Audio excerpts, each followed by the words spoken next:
My 19F boyfriend, 21M, wants to take me home with him for the holidays. I don't want to go because of my weight. I apologize on advance for any weird spelling mistakes. My autocorrect likes to randomly capitalize stuff and change words like of and if around. I met my boyfriend online. He's from a country in Europe and I live in America. We've been together for 2 years and actually together for 10 months. He started regularly coming to America early this year because he plans on coming here permanently for school next year. And he's amazing. He's the nicest, sweetest, funniest person I've ever met, and I have no idea how I got this lucky. He's also way above me in terms of looks, and I have pretty low self-esteem to start with, so that occasionally puts me down because women constantly obviously check him out. As you probably guessed from the title, I'm overweight. I'm not like 400 pounds, I can walk, and if I need to run I can run, and I can touch my toes and take care of myself and all that. I'm really obsessive with my hygiene because I'm scared of fulfilling the "fat people smell bad" stereotype. I try to wear things that flatter me, but I always keep my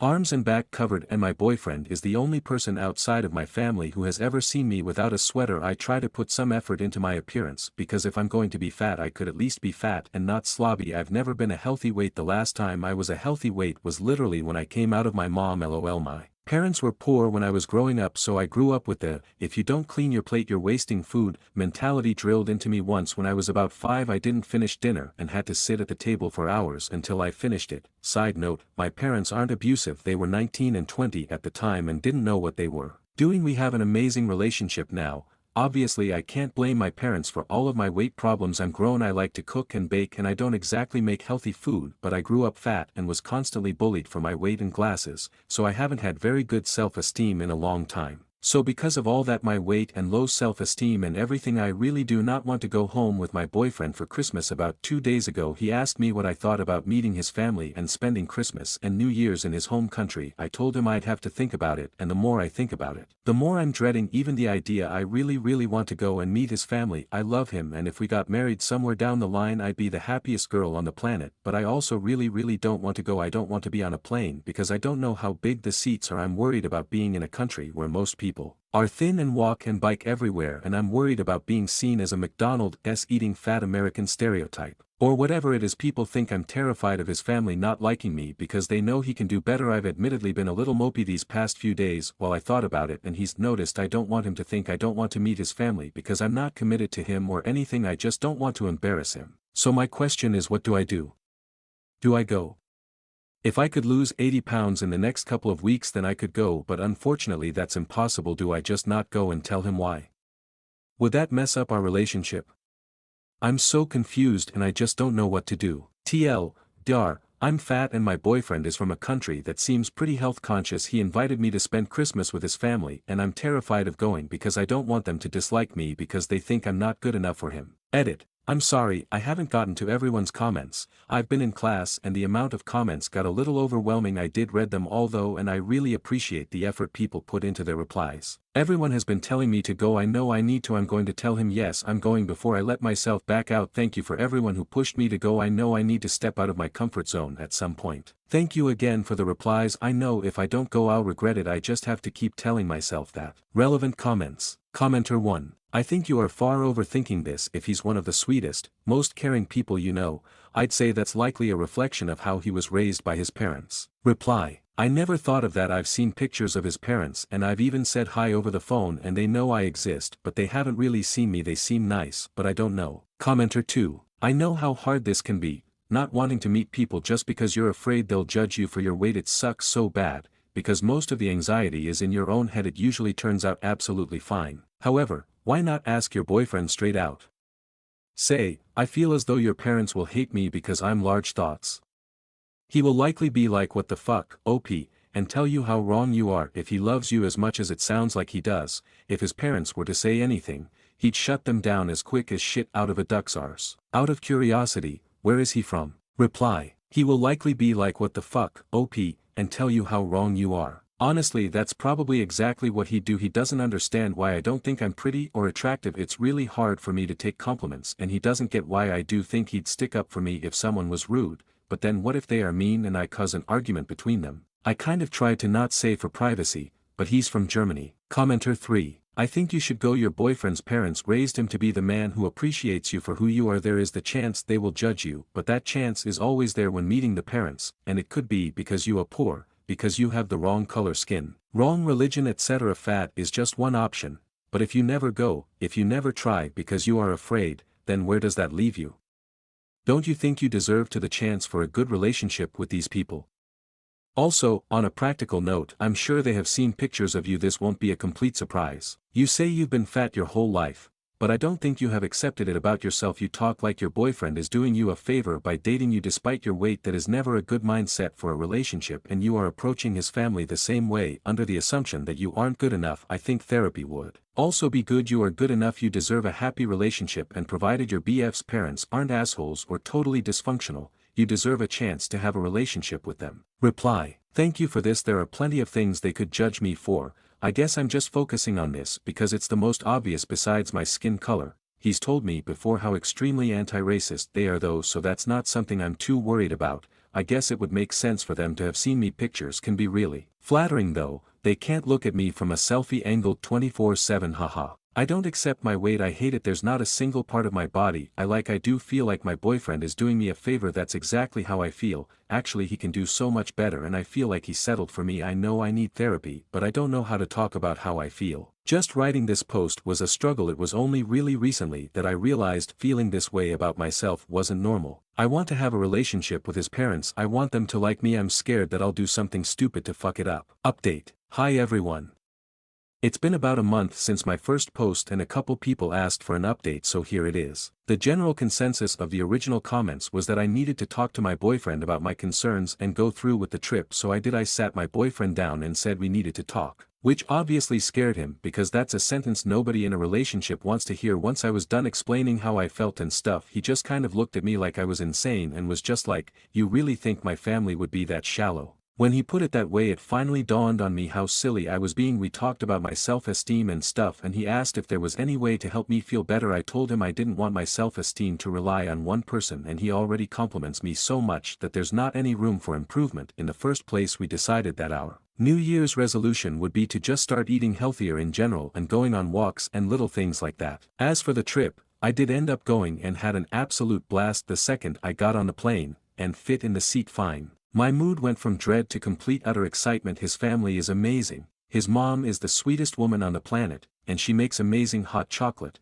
and he definitely gets his sense of humor from his dad. We stayed until January 5th, and in the end I didn't even want to leave. The food, the markets, the snow, the people, everything about it was incredible, and I can't wait to go back. Thank you to everyone who convinced me to go. I'm so happy I stepped out of my comfort zone. TLDR. Had a talk with my boyfriend and we decided to start getting healthier. I went through with the trip, met his family, and I'm totally in love with them in Germany. I can't wait to go back. Stories number 2. Aita for being closer to my sons than my daughters. I, 38M, have been married to my wife, 34F, for 7 years. We have 4 kids together, aged 7, 6, 4, and 4. 6 years old and 4 years old are boys, 7 years old and 4 years old are girls. Me and my wife got into a pretty big argument recently and I need unbiased opinions. I feel like I've always been closer to my sons rather than my daughters. You know I'm a boy, I like boy stuff, so do they. I don't like princesses or dolls, so I've always gravitated towards my sons because we have more in common. Anyways, the argument started after my wife had put the kids to bed. One night I was laying down and she came into the room and confronted me about what my 7-year-old daughter had just told her. According to my wife, as she was tucking my daughter into bed, she started crying and asked, "Why doesn't daddy like me?" My wife told me that the kids notice how I treat them differently and I needed to stop acting like I hated my daughters. I told her I don't hate them, but we don't have anything in common. She was pissed and started yelling at me about how immature I was being. Immature? I think it's stupid. Obviously dads are going to be closer to their sons. That's just how the brain works. I tried explaining this to her and she just didn't listen. She left and I think she went to sleep in my daughter's bed. I'm not sure. So am I the asshole? I just want my wife to understand what I'm saying and she's not listening to me. Relevant comments. So your daughter at the young age of 7 has already picked up on the fact that her father dismisses her and her interests and makes no effort to find some common ground or mutual interest they might bond over, or that he's incapable of occasionally feigning his interest in some of the books or toys she likes, probably because he worries that his precious masculinity might take a hit. Yeah, it sounds like white yay. I just don't think I should waste my time doing something that I literally have no interest in. I don't like playing dolls. She can play that with her mom and her sister. If she wants to do something, she can pick something that we both enjoy. You daughter thinks you don't like her. This is beyond. I'm not into princesses stuff. Also, why does it matter if you're into it? She is put in a tutu and dance with her. White yay. I'm not wearing a tutu. This is absolutely insane. Your 7-year-old broke down crying because she thinks you don't like her. My girls cry over everything. I know it upset her, but I don't think it should be this big a deal. She leaves the following comment. I am the wife. I found this post because when I went into our room to get my charger he was asleep but his laptop was still open with this Reddit thread. Idiot, I don't even have a Reddit account, so I needed to make this just so I can post here. First, I can assure you this is not fake, as many of you here are suggesting. Here are a few other things my husband has done that he conveniently left out of his initial post. My daughter started crying to him about if he didn't like her. Not to me, she only came to me when he didn't care. My husband has taken our sons on multiple vacations without our daughters using my money. Might I add, my daughters were told that it was a boys' trip and no girls were allowed. He refused to do both of my girls' daddy-daughter dances this past Christmas because he thought it was stupid. I danced with them instead. He tried to make my girls clean up their brother's mess because it's a girl's job to clean. I could go on for hours. I want to give everyone some more context. My husband works from home. By working from home I mean he is completely unemployed. I am the sole breadwinner for the family. I am a doctor. I take sole responsibility in caring for the kids. He does literally nothing. I bring them to all of their sporting events, school events, appointments, etc. Ever since we had kids he was detached from our daughters. He used the same excuse. He said in here, he's a boy and doesn't like girl stuff. It's pretty hard to not get along with small children. They quite literally will do anything. My 7-year-old would go run through the mud if it meant she got to play with her dad for 5 minutes. It's heartbreaking to see how much she yearns for a relationship with him. This is not super important, but my daughter loves boy stuff. She likes to go fishing with her grandpa and playing video games with her brother, so the excuse of her not liking boy stuff is dumb. He just doesn't like his daughter. A lot of people are probably wondering why I married him in the first place and why I haven't divorced him yet. To answer the first question, I was young and stupid. I ignored red flags and have now ended up here. I have put off divorce for so long strictly because it is hard to get a divorce. I am riddled with student loan debt, so I really couldn't afford it while taking care of 4 kids. This might have made me an asshole for not leaving sooner, but I'm done now. This has sealed the deal for me. I've been crying all night thinking about my daughters. Not only them, but I know my sons are not being treated right either. My 6-year-old has noticed how his father treats his sisters and it makes him so sad. He has offered his spot on vacation multiple times so that one of his sisters can go, and his dad says no, I'm done with this. So when he wakes up tomorrow he will be told to leave my house that I own, and that he will be hearing from my lawyer. I'm not putting up with him or any of his BS anymore. I love my kids more than life itself. Tomorrow morning I am going to take all 4 of them out on an ice cream date while he packs his things. No limit on how much they can buy. They deserve it. Thanks Reddit for showing him how stupid he is, and thank you for going to bat for me and my children. Have a good night. Stories number 3. My GF of 3 years wants to leave me because I got disabled. I'm a 22M, and my girlfriend, 21F, and I were in a loving and happy relationship 8 months ago. My life completely changed when I became severely disabled. My condition has no signs of improvement, but it might be possible. I can't leave the house, I had to stop my studies, and my life has become very limited. During these past 8 months, my girlfriend has done so much for me. She's cared for me deeply, and I know she truly loves me, but now, she's told me she wants to leave because she doesn't see a future with me anymore. She dreams of having kids, traveling, and doing all the things that come with a normal life. She says she feels trapped. I completely understand where she's coming from, but I'm struggling to let her go. She's the only person I have left, and I love her more than anything right now. We're in this awkward phase of easing out of the relationship. She still sleeps in the same bed as me, and I don't know if this is helping or just making it harder for me to move on. Should I just cut contact completely to protect myself, or is it okay to let this transition happen gradually? I don't even know if I should feel mad at her. A part of me gets why she's doing this. She's young and deserves to live the life she wants, but I also feel so hurt and abandoned. Am I being a pushover? Any advice would mean a lot. Stories number 4. Aita for being upset. My girlfriend put an air tag on my motorcycle to prove a point to her mom. I've never made a Reddit post on this sub before, but I read posts from here occasionally. I am going to make my submission as concise as possible, but I'm not a great storyteller and this whole thing is a little more nuanced than my shitty ability to articulate it. I'm 27M and my girlfriend is 33F. Although our relationship started out very intense and unpredictable, We quickly developed strong feelings and have been together for 3 years. Despite being together that long, I just met my girlfriend's parents for the first time a few weeks ago. She is an only child and said she didn't want to introduce anyone she dated to her parents unless she knew this was the person she wanted to marry. Her parents also live abroad, and due to COVID and her dad's health problems, they didn't visit her for a while. She usually went to visit them. It was a big step for her to tell me she wanted me to meet them, and I did my best to make a good impression. I was raised by my grandmother. When she passed,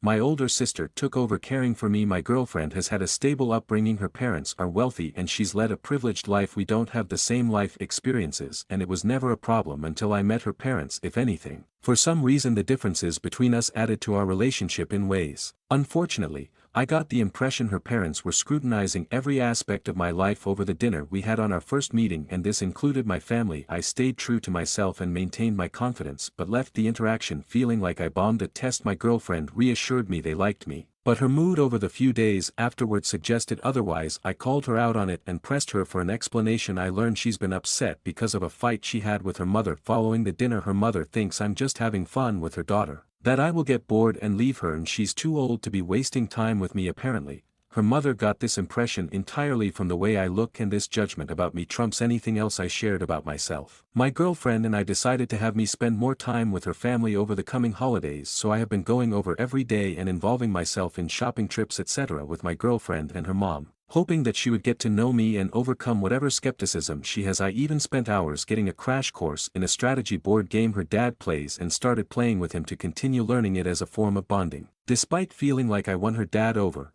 I felt like her mom was constantly evaluating my loyalty in subtle, unrealistic ways. Examples include overanalyzing how I interact with others in public, reading too much into the way I smile, and the way I show affection toward my girlfriend. According to my girlfriend's mom, the fact that I have a motorcycle makes me extra slutty. And that's how this escalated. My sister and I have an 18-year-old dog. It's been a tough few months for him. I think he's approaching the end for that reason. Usually one of us is always with him. He's on the smaller side, so he's easy to bring along anywhere. I've had to leave to give medicine to my dog at certain times of the day because he's on a schedule, and I guess my girlfriend's mom found even this to be suspicious. The other day I left my girlfriend and her family to go give my dog his medicine, and on my way there my phone alerted that an AirTag was traveling with me. When I reached my place, I searched all my pockets and stuff and eventually found it on the motorcycle itself. It was connected to my girlfriend's mom's number. I told my girlfriend, and my girlfriend said she put her mom's AirTag on my bike to prove to her mom that I was not lying about where I was going. I get that she was trying to defend me, but I feel angry at her. It's hard to articulate, but ever since I met my girlfriend's family, microaggressions by her mom are really getting to me, and it's hard to separate them from my girlfriend. Hoping I'm just overstimulated by all this and things will get better after Christmas is over. I'm not sure if I'm an for being cold toward my girlfriend about the AirTag, though, but it's a frustration that I'm having trouble letting go of. Comments. Commenter 1. The most foundational part of a relationship is the trust between two people. The fact that she didn't tell you about it sounds like she also wanted to see what you were doing. Because if she trusted you, she should have defended you. Parents are and have been skeptical since the first cave person brought another back to their parents. It's up to her and you to convince them otherwise. You seem to have done a lot, so it may just come down to direct face-to-face conversations with the 3 or 4 of you to really hammer this home. Otherwise, who knows what else will be done next to test your loyalty. Reply. That's what I've been struggling with. The fact that she didn't let me in on her plan makes me wonder if she wanted to test me too. Even if that's not the case, the whole approach has pissed me off. Commenter 2. Personally, I think you need to sit her down and address that fact that this feels like she was testing you, and if she can let her mother,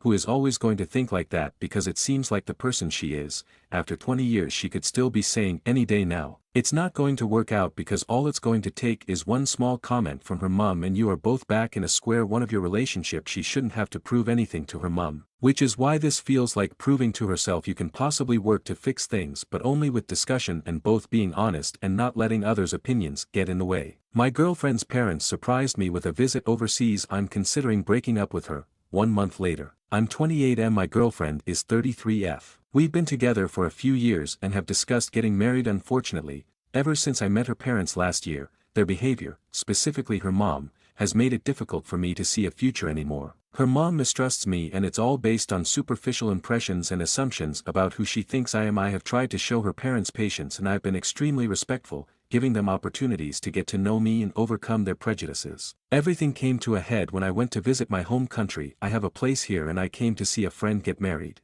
Her parents showed up unannounced and requested a ride from the airport. I immediately called my girlfriend despite the time difference because I was in shock. She claimed she had no idea about their plans. They claim it was all impromptu, cheap flight, last minute, etc. I just don't buy it. Anyway, I picked them up and they're currently staying with me in my apartment. They've got no itinerary but want me to arrange them to see X, Y, Z, and of course they need me as translator. Everything is apparently too foreign to them. They're lost without me. They refuse to go anywhere without me as an escort. My girlfriend is apologetic, but I just don't see her supporting me in dealing with her parents, especially her mom, who is the instigator. The dad has no backbone, is forced to follow her. I posted another issue a while back too. My girlfriend doesn't support me in setting boundaries, so as her partner I fall into a rock and a hard place type situation. I can't tell if I'm being cold and uninviting, or if these people are crazy and my girlfriend is so afraid of them she didn't even warn me about something like this. I feel like I can handle anything if she's on my side, but it doesn't feel like she is. Maybe I can't be with someone like that. Comments. Commenter 1. Your GF put an air tag on your motorbike last month to prove a point to her mother. I think it's time to either accept your fate or move on and enjoy some freedom. Commenter 2. ND, tell the parents you are in the country because your friend is getting married and your priority is your friend and anything else you want to do. They bought their plane tickets with a plan on relying on you for everything without asking you if that was okay. It's not okay. And they need to leave and make their own arrangements. You are there with a purpose that does not include being their host and tour guide. Commenter 3. NTA, and don't be surprised if your girlfriend not only knew about their plan, but actively participated in it. You think it's bad now.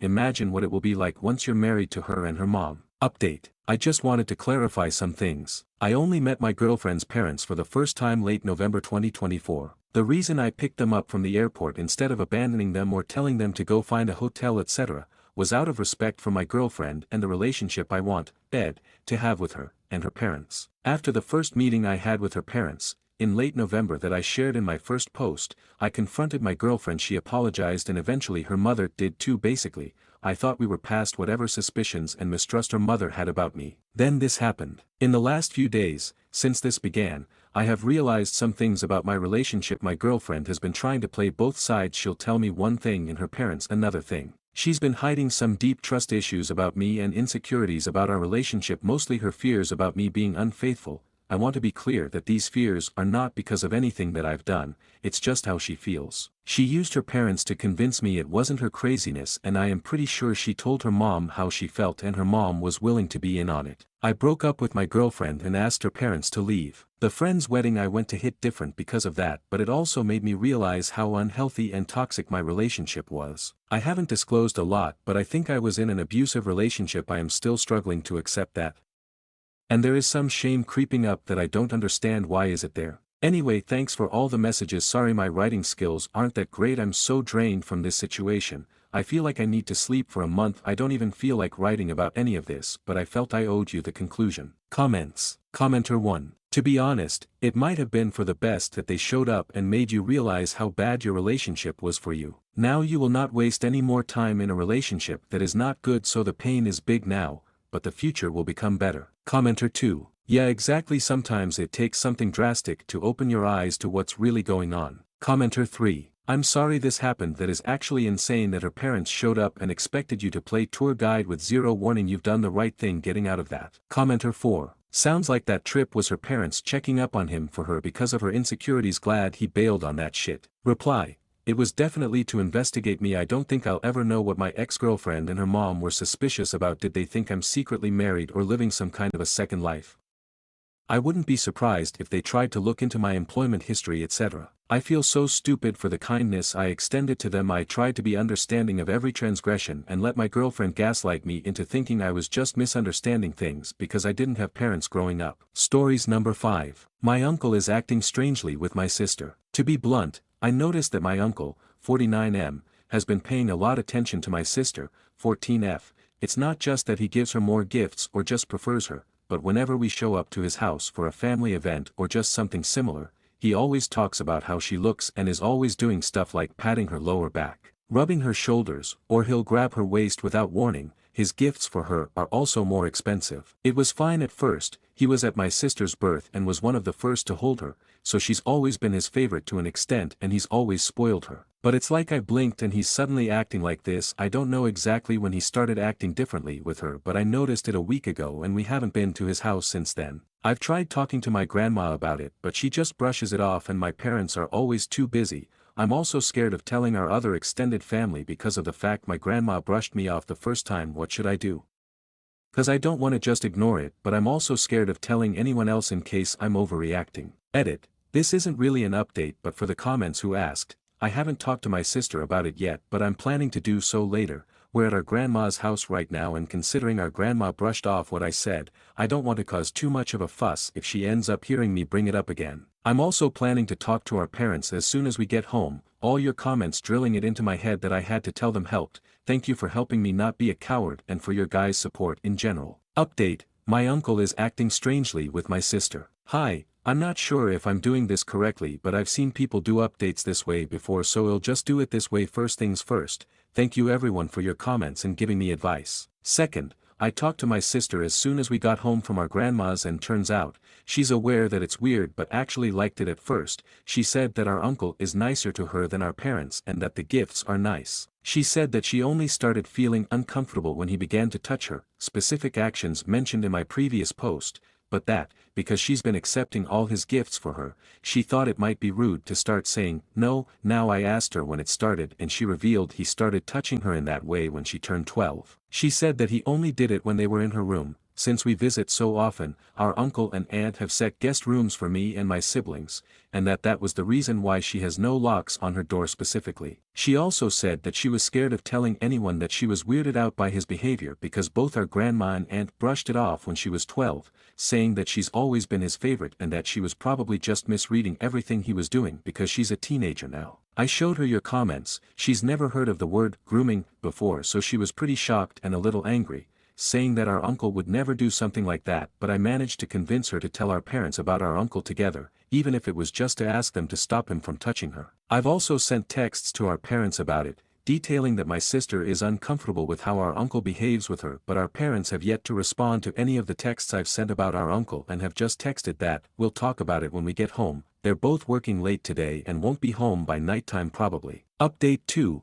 My uncle is acting strangely with my sister. I'm sorry if this isn't allowed, moderators, but I'm just really confused but also really angry right now and don't know how to fix that. Our parents got home an hour ago and me and sister talked with them. In short, my mom was pissed and my dad was surprised, but he also revealed something. Turns out that he knew our uncle, his brother for context, had been acting weirdly with my sister but didn't do anything because he didn't think he'd ever try anything with his kids, and that he thought he had changed. He said that our uncle had done something with one of my cousins a few years before my sister was born. My grandma was the one who caught him and got him into therapy. Our dad said that our grandma made our uncle promise not to do it again in order for them not to report him. Our aunt, this specific uncle's wife, is also aware of this, but, according to our dad, she said that our cousin had tempted him with how she dressed around the house. Our dad said that's why that specific cousin doesn't talk with the rest of the family. My mom apparently didn't know this and they argued. She threatened divorce and a restraining order against his entire family if our dad doesn't only tell our uncle to back off but also report him to the police.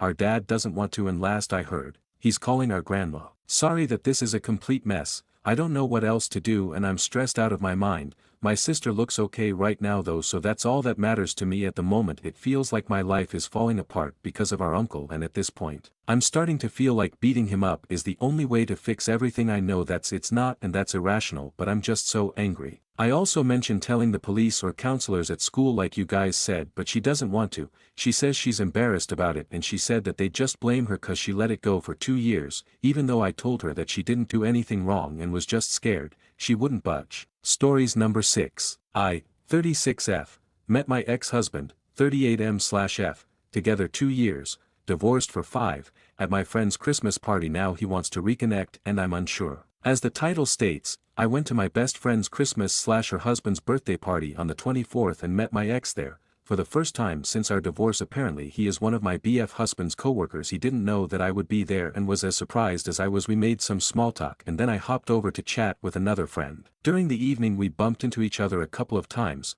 He made some jokes, but most of the time I tried to avoid him. Yesterday my best friend sent me a screenshot in which my ex asked her husband for my number. in case I wanted him to have it, because he wanted to ask me out. Thing is, nobody in this city knows that we were once married to each other when I moved here 5 years ago from the other side of the country.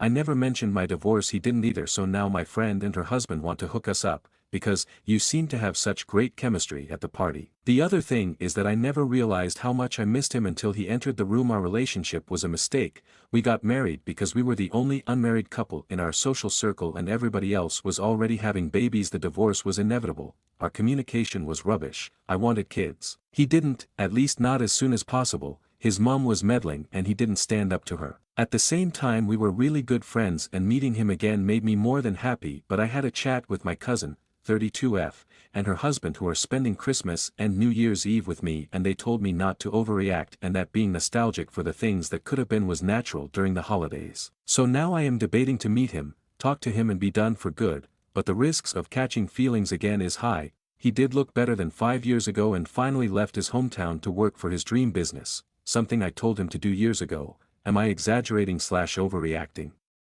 What should I do? TLDR. Met ex-husband for the first time in 5 years. He lives in my city now and wants to take me out. His own words.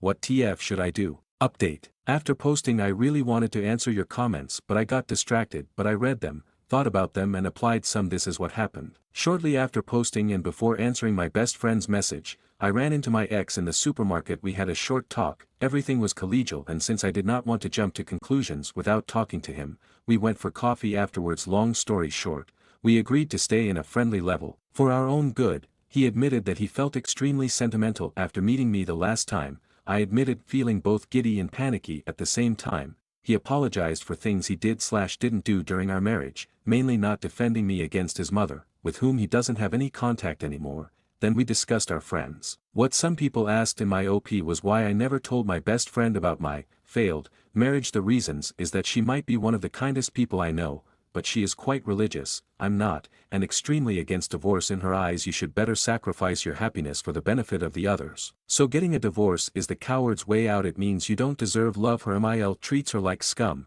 Her husband stays quiet because she is glad that Mill gave her the most important thing in her life, and rather endures the rants and boundary stomping. So telling her about my divorce would have resulted in one of two scenarios. A. She'd never talk to me again because I killed the idea of marriage, or B. She'd try to get me back with my husband. Some days ago, one of these scenarios happened. I told her before that I was not interested in giving X my number. I already had neither her or her husband. My ex's friend knew. Because I was not looking for a relationship. I actually am not. Last March my last relationship kicked the bucket due to cheating, him, and unwillingness to forgive me. She acceptance that and invited me for brunch the next Saturday. One of our traditions. Sunday comes and my ex calls me whether I was going to BF's brunch. He got an invitation, so we were both there, sitting next to each other, BF and her husband trying their very best to get us interested in each other. It was like in a very bad movie, like that scene in When Harry Met Sally, when they go on a double date. Subtle remarks in the things we have in common, hints in compatibility. Badly masked comments on my unsuccessful love life until BF's husband says, as far as I know, my name, she would probably make a great wife. My mom likes her. BF's mom loves her. She's every mother's dream. And X says, well, my mother used to call her that woman and told me all her shortcomings until I believed them. Actually she even admitted to hating her, but in hindsight she really was a great wife. Crickets. X and I look at each other and burst out in laughter, probably due to the pressure and the extreme awkwardness of the situation. BF and husband join in for a moment. They believe X made a joke. Then BF says, we are so sorry for pressuring you, it's just that we like you both and think you'd make a great couple. And X takes out his fucking phone, shows them a picture of our wedding day. Why the F was that there? Because he had sent me some pictures that my dear ex MIL withholder from me, and says, we did but it did not work out and we're friends now. Who wants to go to the cinema? Chaos ensued. Worldviews broke. BF started crying. BF's husband was flabbergasted. They make us leave to readjust. Yesterday I spoke to BF in the phone and explained everything thoroughly. The abuse by MIL, the arguments, the incompatibilities, the mutual decision to end it. My fear of telling her. She was silently crying for my future. Quote, you are already so old and threw away your only chance of happiness. No wonder you don't find love. You threw it away. It won't come back. Your future with X is riddled by betrayal. If you get back together, you can never mend what you tore apart. What will you tell any partner?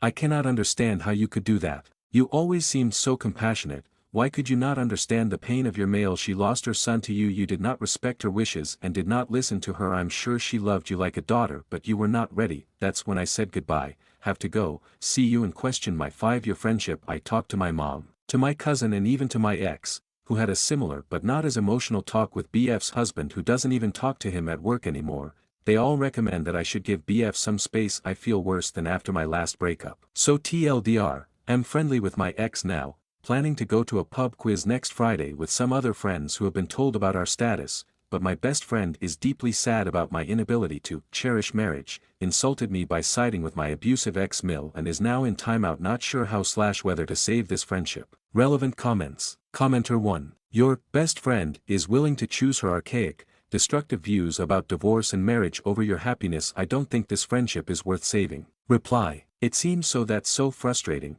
We disagreed in so much religion-wise, but she was always accepting, tolerant, just as I was. I never demonized her way of thinking. She never talked down mine until now. Maybe I'll just write her a nice letter, laying down my disappointment, offering her a chance to talk if she wants to, and then slowly end things. Geez, my divorce was easier. Commenter 2. But would you really want to after the way she made you feel?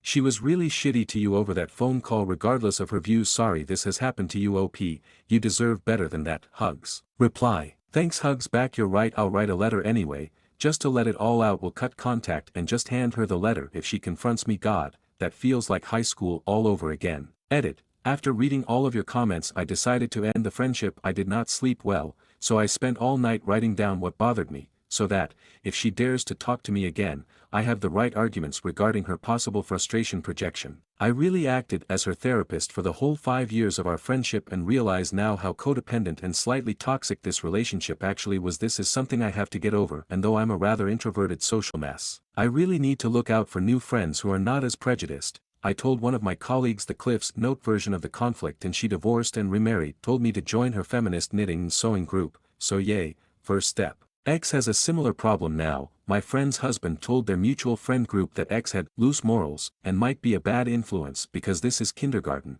Some of them blocked X on social media. Some asked him what crime he committed, and only one told him that A, BF's husband is extremely overreacting, and B, he still wants to hang out with X no matter what. So we're now in the same find friends boat. My friend's husband actually asked his boss this morning if he could arrange it so that he did not have to share an office with X anymore. So yeah, they are also cutting ties. And to the comments asking which culture they belong to, we're all generic Europeans. Ex-friends are just belonging to a strange Christian church, Protestant, not even Catholic. TLDR mission finding new friends is afoot. Ex-friends behave like toddlers, cementing my decision to severe contact. Stories number 7. Aita for telling my wife to stop treating her sister so badly after her sister confessed to having feelings for me. My wife and I have been married for 10 years and together for 12. We have 2 children. My SIL, Jenna, is a single mom as her husband sadly passed away 7 years ago. When Jenna's husband passed away, my wife and I provided support for Jenna and her daughter, because it was a really traumatic time for them. Over the years, my wife and I spent a lot of time over at Jenna's house, and she would come over to our house. I also developed a really strong bond with my niece, my wife, my children, and I had a really strong connection with Jenna and her daughter, and we were a really tight-knit group. That was until a few months ago when Jenna confessed something to both me and my wife. We were all drunk and having a good time, and Jenna kind of just blurted out that she developed feelings for me. I was shocked. And Jenna just burst out in tears and said a lot of things like how she was really grateful I was a father figure to her daughter. I don't really remember too much from that night, except that my wife kicked Jenna out of our house after that. My wife and I had a talk about it the next day, and my wife was obviously not happy at all. She said she had suspected this for years, the way Jenna was acting around me, and she couldn't believe how Jenna betrayed her like that. My wife said we would cut off all contact with Jenna, and I did accept it. My wife told me to block Jenna, which I did. However, I feel like this whole arrangement has been a bit harsh, especially towards my niece. My niece has been texting me a lot, and I've showed my wife the texts, telling her it was unfair that we were punishing our niece too. My wife told me it was a consequence of Jenna's actions. However, last night, when my niece sent a really long and sad text about she and her mom were feeling, I felt really bad and had a talk about it with my wife. I told my wife to stop treating Jenna and her daughter so badly, especially after they both went through a traumatic time. I told my wife it was wrong what Jenna did, but at least have some sympathy. I told my wife to imagine if we were in Jenna's shoes, and then one night, tragically lost me. That would scar her for her entire lifetime. However, my wife got really sad after I said that and just broke down in tears. She didn't say anything except that she loved me, and she didn't speak to me the rest of the night. I do feel guilty about what I said. I didn't intend to make my wife feel like this. Was I the AH? Stories number 8. Aita for wanting to protect what's mine, for being honest about what happened, and for refusing to let him continue to play the victim while I've suffered in silence. I'm a 38-year-old woman, 5 feet 2 inches, currently going through a painful and dramatic divorce with my soon-to-be ex-husband, a 36-year-old man standing at 6 feet 8 inches. Our relationship has spanned over a decade, 10 years together, 9 of them married, and it's been a roller coaster of challenges, heartbreak, and betrayal. From the very beginning, he expressed his desire for an open marriage. I've been juggling a full-time job, attending college full-time, and we were raising a blended family of 5 children. Needless to say, I didn't have the bandwidth to entertain his request, which I felt stemmed from his admitted sex addiction, foot fetish, and bisexuality. I'm a straightforward, vanilla person when it comes to intimacy, and he was well aware of this from the start. Looking back, there were glaring red flags even early on our second date. He gave me what he called a surprise, a glass dildo. I was horrified and mortified. That moment should have been a clear indicator of our incompatibility. But I tried to give him the benefit of the doubt because he seemed socially awkward and I thought he just didn't know better. Fast forward to 10 years later, I eventually agreed to an open marriage, but not because it was something I truly wanted. It was after I met Jay, a 33-year-old man who was the complete opposite of my husband. Jay is 6 feet 2 inches, strikingly attractive, intelligent, and well-built. The chemistry between us was undeniable, and I finally felt desired and valued in a way I never had before. My husband, however, didn't take this arrangement well. He demanded I choose between him and Jay. I chose Jay. When I moved out, my husband became obsessive and stalked me, trying to win me back for months. I made it clear I wanted a separation, as our past was riddled with pain and deceit. For example, during my pregnancy when I was on bed rest, he cheated on me with his male roommate. My ex-husband confessed this to me only recently, and it shattered me further. He justified it by saying I didn't give blowjobs, and he felt entitled to find that satisfaction elsewhere. Throughout our marriage, he pressured me into doing things I was uncomfortable with. When I expressed my discomfort, he'd guilt-trip me by saying, "If you truly loved me, you'd do this." Those words crushed me. I'd give in, only to feel disgusting and disappointed in myself afterward. This constant emotional manipulation led to deep depression, weight gain, and self-loathing. We even went to marriage counseling, but it only made matters worse. After I firmly told him I'd never go back to him, he started a relationship with his stepsister on January 1st of this year. She's married, but she apparently knows everything and is fine with it. She even expressed that she finds him attractive, particularly because he's bisexual and enjoys all his fetishes. This revelation was the final nail in the coffin for me. It was revolting on so many levels. Throughout this ordeal, my ex-husband has been painting himself as the victim and spreading lies about me for a long time. I stayed quiet, not wanting to engage in drama, but now I've started sharing my side of the story because I'm tired of being vilified while he's creating chaos. When we met, I was financially independent. I owned my own house, and everything we had was in my name initially. I wanted to be civil in the divorce process, but given the hell he's put me through, I feel no obligation to be fair anymore. I'm considering going after everything and making sure he doesn't walk away unscathed. Am I the a-hole for wanting to protect what's mine, for being honest about what happened, and for refusing to let him continue to play the victim while I've suffered in silence? Stories number 9. Aita for cutting my wife's stepmother off from my kids until she deletes her Instagram account. My wife and I have 2 children, 8M and 5F, and we're expecting a third since our eldest was born.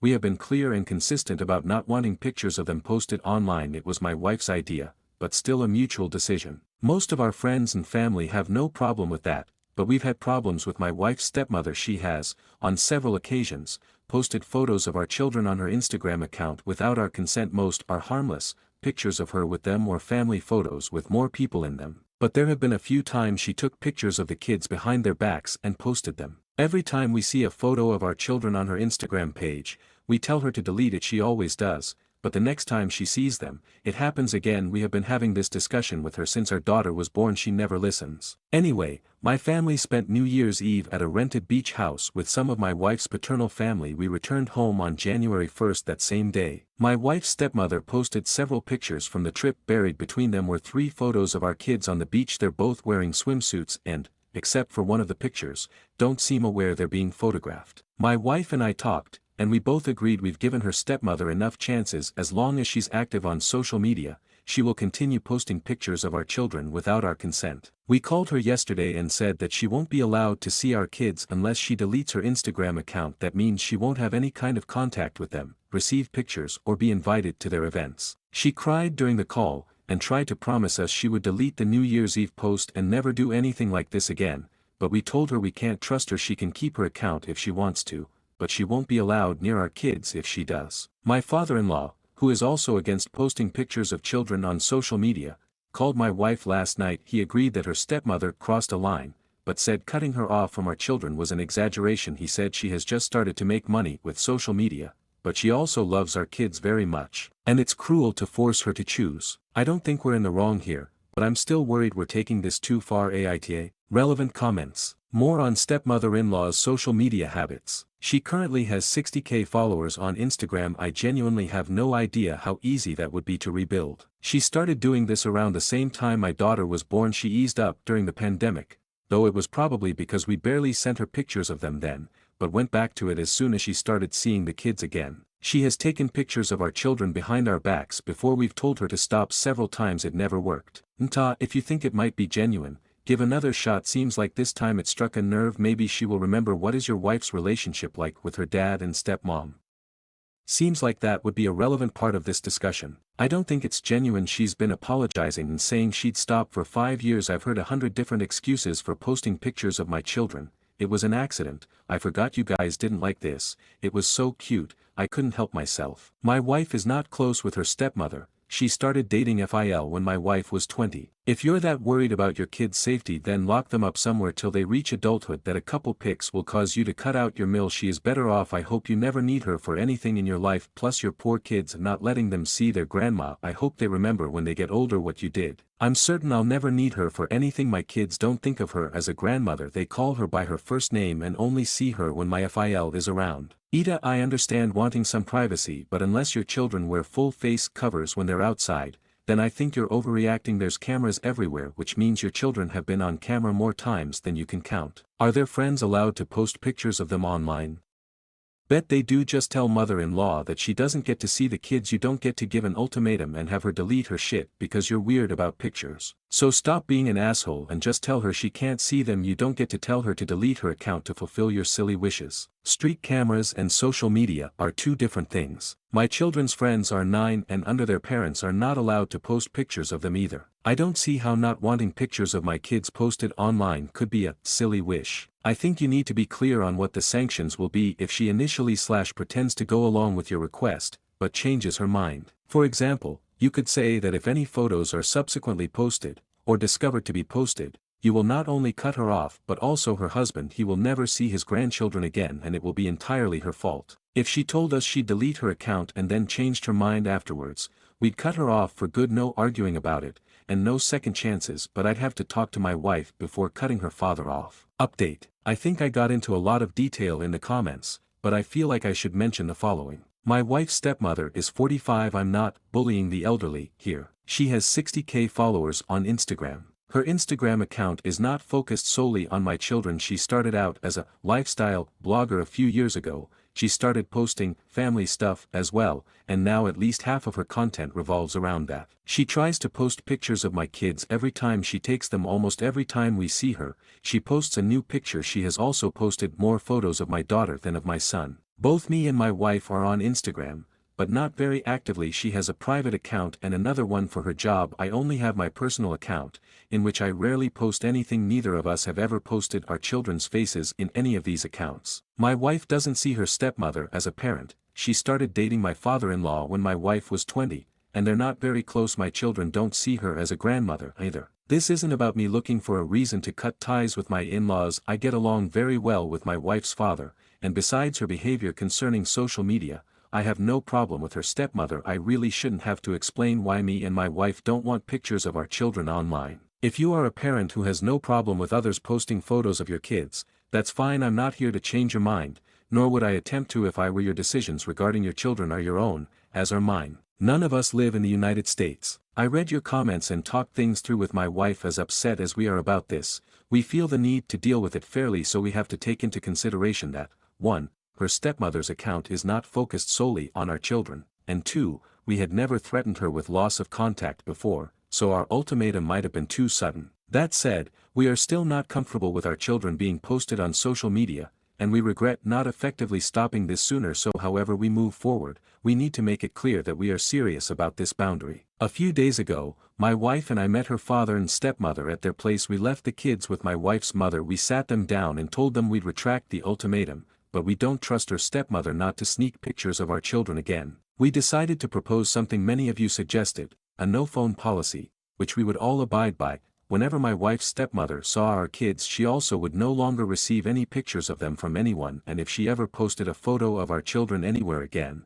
then we would cut her off from them. My father-in-law agreed right away, but his wife got offended. She said we couldn't control how she used her phone. She tried to promise us she'd stop posting the kids again, but we said no, we can't trust her anymore, and we have no intention of giving her more chances. The 4 of us had an argument about this. My father-in-law mostly took our side. It lasted a while. My wife's stepmother started by apologizing, but eventually started trying to defend herself. She told us she always thought we were overreacting, and that lots of people post pictures of their children online every day without any problems. We asked her why she was so insistent on posting pictures of our kids. She tried to dodge the question at first, but she admitted that posts with the kids got more engagement. She used the New Year's post as an example. It was only up for a little over 24 hours before she took it down, but she claimed it was one of her most successful posts ever. When I asked her why she thought that had happened, she said it was because the kids looked so cute in them. My wife looked at her stepmother and said, "No, it's because they're barely dressed in them. You cannot convince us that a photo of our 5-year-old daughter in a swimsuit is getting attention from thousands of strangers because she's cute. Either you're an idiot, or you know what you're doing by posting these pictures." She started crying. She said her content was wholesome, her followers were good people, and we had no right to control her like that. My father-in-law was silent. That's when we gave up. We told her to keep her Instagram, but except she is losing access to our kids. She tried more excuses, including, "Some of my followers think they're my kids," which my wife is especially furious about, but we stood our ground and went home. My father-in-law called me and my wife later that night. He told us he was disappointed in his wife and was taking our side. "We're not sure how to deal with him. Neither of us want to cut him off, but we're not certain we can trust him." My wife just told him we needed some space, and he said that was fine. I'm exhausted, and my wife is doing even worse, but we've spoken about this, and we're both also relieved. We've still got work to do, but nothing we can't handle for now. We have 2 amazing children and a baby on the way, and they will always be our one priority. Thank you for all your support. I'm busy with the kids, so I can't promise I'll reply to as many comments this time, but I'll do my best. Relevant comments. Bruh, her account is public. She's pretending to be their mom. Yeah, step-mil is cut off. I'm deciding for you. She didn't really get into the "some of my followers think they're my kids" thing. That was literally all she said, but I'm inclined to believe it was more of a mistake she didn't correct than an actual lie. She told them my wife and I saw every post she made of our children, and she never claimed they were hers in the description. I would stick with a no-phone policy with your wife's father and not send him photos of any of your kids. Any visit has to be supervised and under circumstances that you can fully control. I am sorry to say this, but your wife's father sounds like a hypocrite. He is against posting children's photos on social media but did not actively stop his wife from posting photos of his grandkids on social media. What is worse, one of them was his young grandkids in swimsuits. It would take a very long time before I can trust him, if at all. That's why we're not certain how to proceed here. We don't want to cut him off, but we can't ignore the fact it took him 5 years and an argument with his wife for him to start siding with us. Most likely, we'll lower our contact with him for a while. Did you make her delete all the existing pictures of them? We made her delete every picture she ever posted of them. My wife would check her account frequently to make sure. Moving forward, I'll be fine. I'm mostly worried about my wife. She is 6 months pregnant and busy at work, so I don't want her to feel stressed right now. If this happens again, we're reporting it. Some people here have said Instagram tends to take these things seriously. To be honest, I think she does understand, and is doing this on purpose. This has been a problem for 5 years now. It got even worse a few months ago, when she started getting a couple minor brand deals. We explained why we have this boundary countless times, and she never made any effort to respect it. Stories number 10. Aita for wanting my partner to look after her own siblings while I'm sick. I, 21M, have been with my partner, 21F, for almost 5 years. She has 3 younger siblings, all under 8, who have raging ADHD and constantly fight, and today was a day they were fighting badly. For the past week, I've been stuck babysitting them, without being asked, without even a heads up. She just leaves, and suddenly, I'm responsible for them. This is extra tough for me because I'm autistic and need some warning before being thrown into chaotic situations like this. Today, I woke up feeling awful, vomiting, headache, the whole deal. I told her I was sick, and I specifically asked her, just for today, please stay. She ignored me and left anyway. Then she acted confused when I was upset. On top of that, she makes me feel like crap for even asking her to look after her own siblings. Like I'm being unreasonable for not wanting to be the default babysitter, especially when I'm sick. Aita for thinking this is completely unfair. Stories number 11. My older sister abused me my entire life and I still don't understand why. My 25F sister is 25 years older than me and I don't have a single positive memory of her from childhood. My earliest one is her doing what she would continue to do until I moved out at 18. I'm sitting on the floor, maybe 4 or 5, playing with whatever toys with my dad out of sight but within earshot in the kitchen. She comes in and begins speaking in a low voice so my dad can't hear, a voice I still can't get out of my head, saying a stream of insults about how I'm so unloved, how my parents don't want me, how they'd be better off without me, etc. I get upset and yell and maybe throw a toy or hit her and my dad comes in to see what's going on. Having heard me yell, she says she was just walking by and I attacked her unprovoked. My dad believes her and he tells me off while she stands behind him with a creepy little smirk that is still seared into my memory like, see?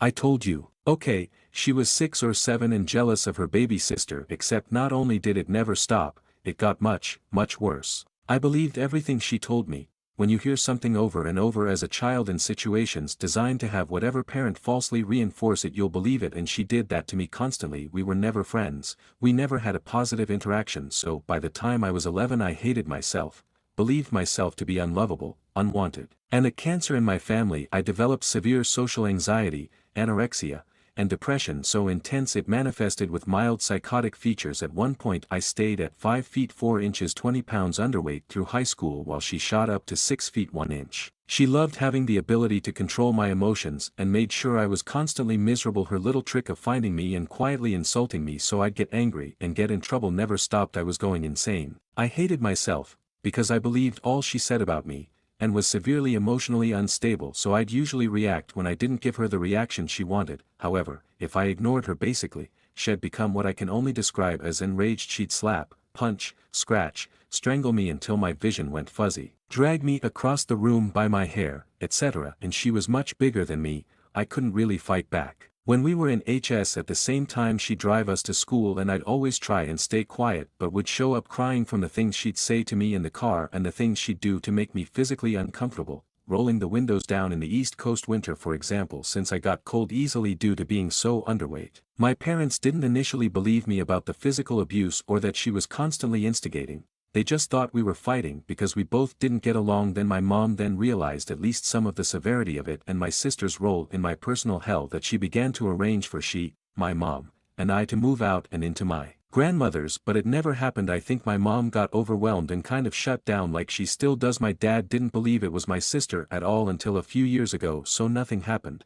There was no effort to separate us and she kept driving me to school despite me begging for one of them to instead. I got more and more unstable. I hated being in the house since she was there, so I'd go on walks that would last 4 to 6 hours. A few times I walked so long my legs gave out and I'd have to sit on a curb for another hour plus till I could walk again. I'd walk through bad neighborhoods intentionally hoping to get shot or kidnapped or something. I was so depressed and miserable at home. My dad got cancer and she accused me of worsening it, telling me I was going to kill him since I couldn't stay home and often stayed out past curfew to get away from her. This stressed my parents out as they thought I was getting high, but I was literally just walking for hours. Stress is bad for cancer, hence my role in his illness. He recovered fully, thank God. My little brother was born when I was 6 and she showered him with love from that moment on, often running to cuddle him and then insulting me while doing so just so I'd feel the difference. I didn't realize how aware he was of this and her intent until recently. I didn't know that what she was doing was systematic and intentional abuse and not normal until I was 21 and in therapy I finally cut her off. I confronted my parents and forced them to listen to story after story of her beating and choking me. Now that I knew it wasn't okay, my dad broke down sobbing and apologized over and over for not believing me. Then and now,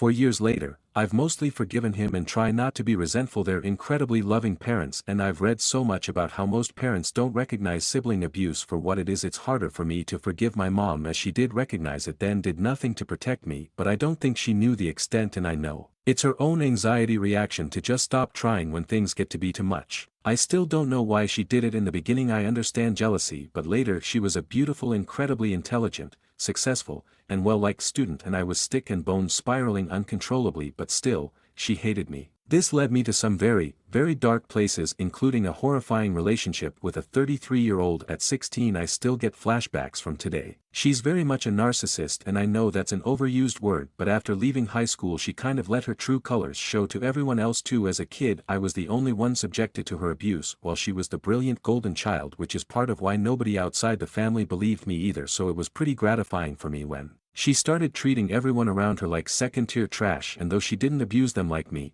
it did cause all her friends to cut her off en masse and see that I hadn't been lying the entire time. Nobody speaks to her now after I went no contact with her. She did the same to my parents. Then my little brother, who had witnessed much of her behavior towards me, ended contact as well, and he and I have become close. I've been through a lot, including sexual assaults and that awful, awful relationship at 16, but I only have nightmares about her, a recurring one where she comes back into our lives and I'm once again forced to be around her and told to deal with it. Though everyone knows about the abuse, they don't know how confused and hurt I still am about why she would do all those things to her own sister and never stop. I put on like I don't care now that she's gone and oh, she's just a bitch, but it hurts me so deeply to see the relationships and bonds other sisters have, and I still feel like, even though logically I know it's not true, that there's something inherently wrong with me and has been since childhood that prevented that bond from ever forming. Otherwise I can't understand why she's always hated me so intensely. Edit. I'm crying reading these responses.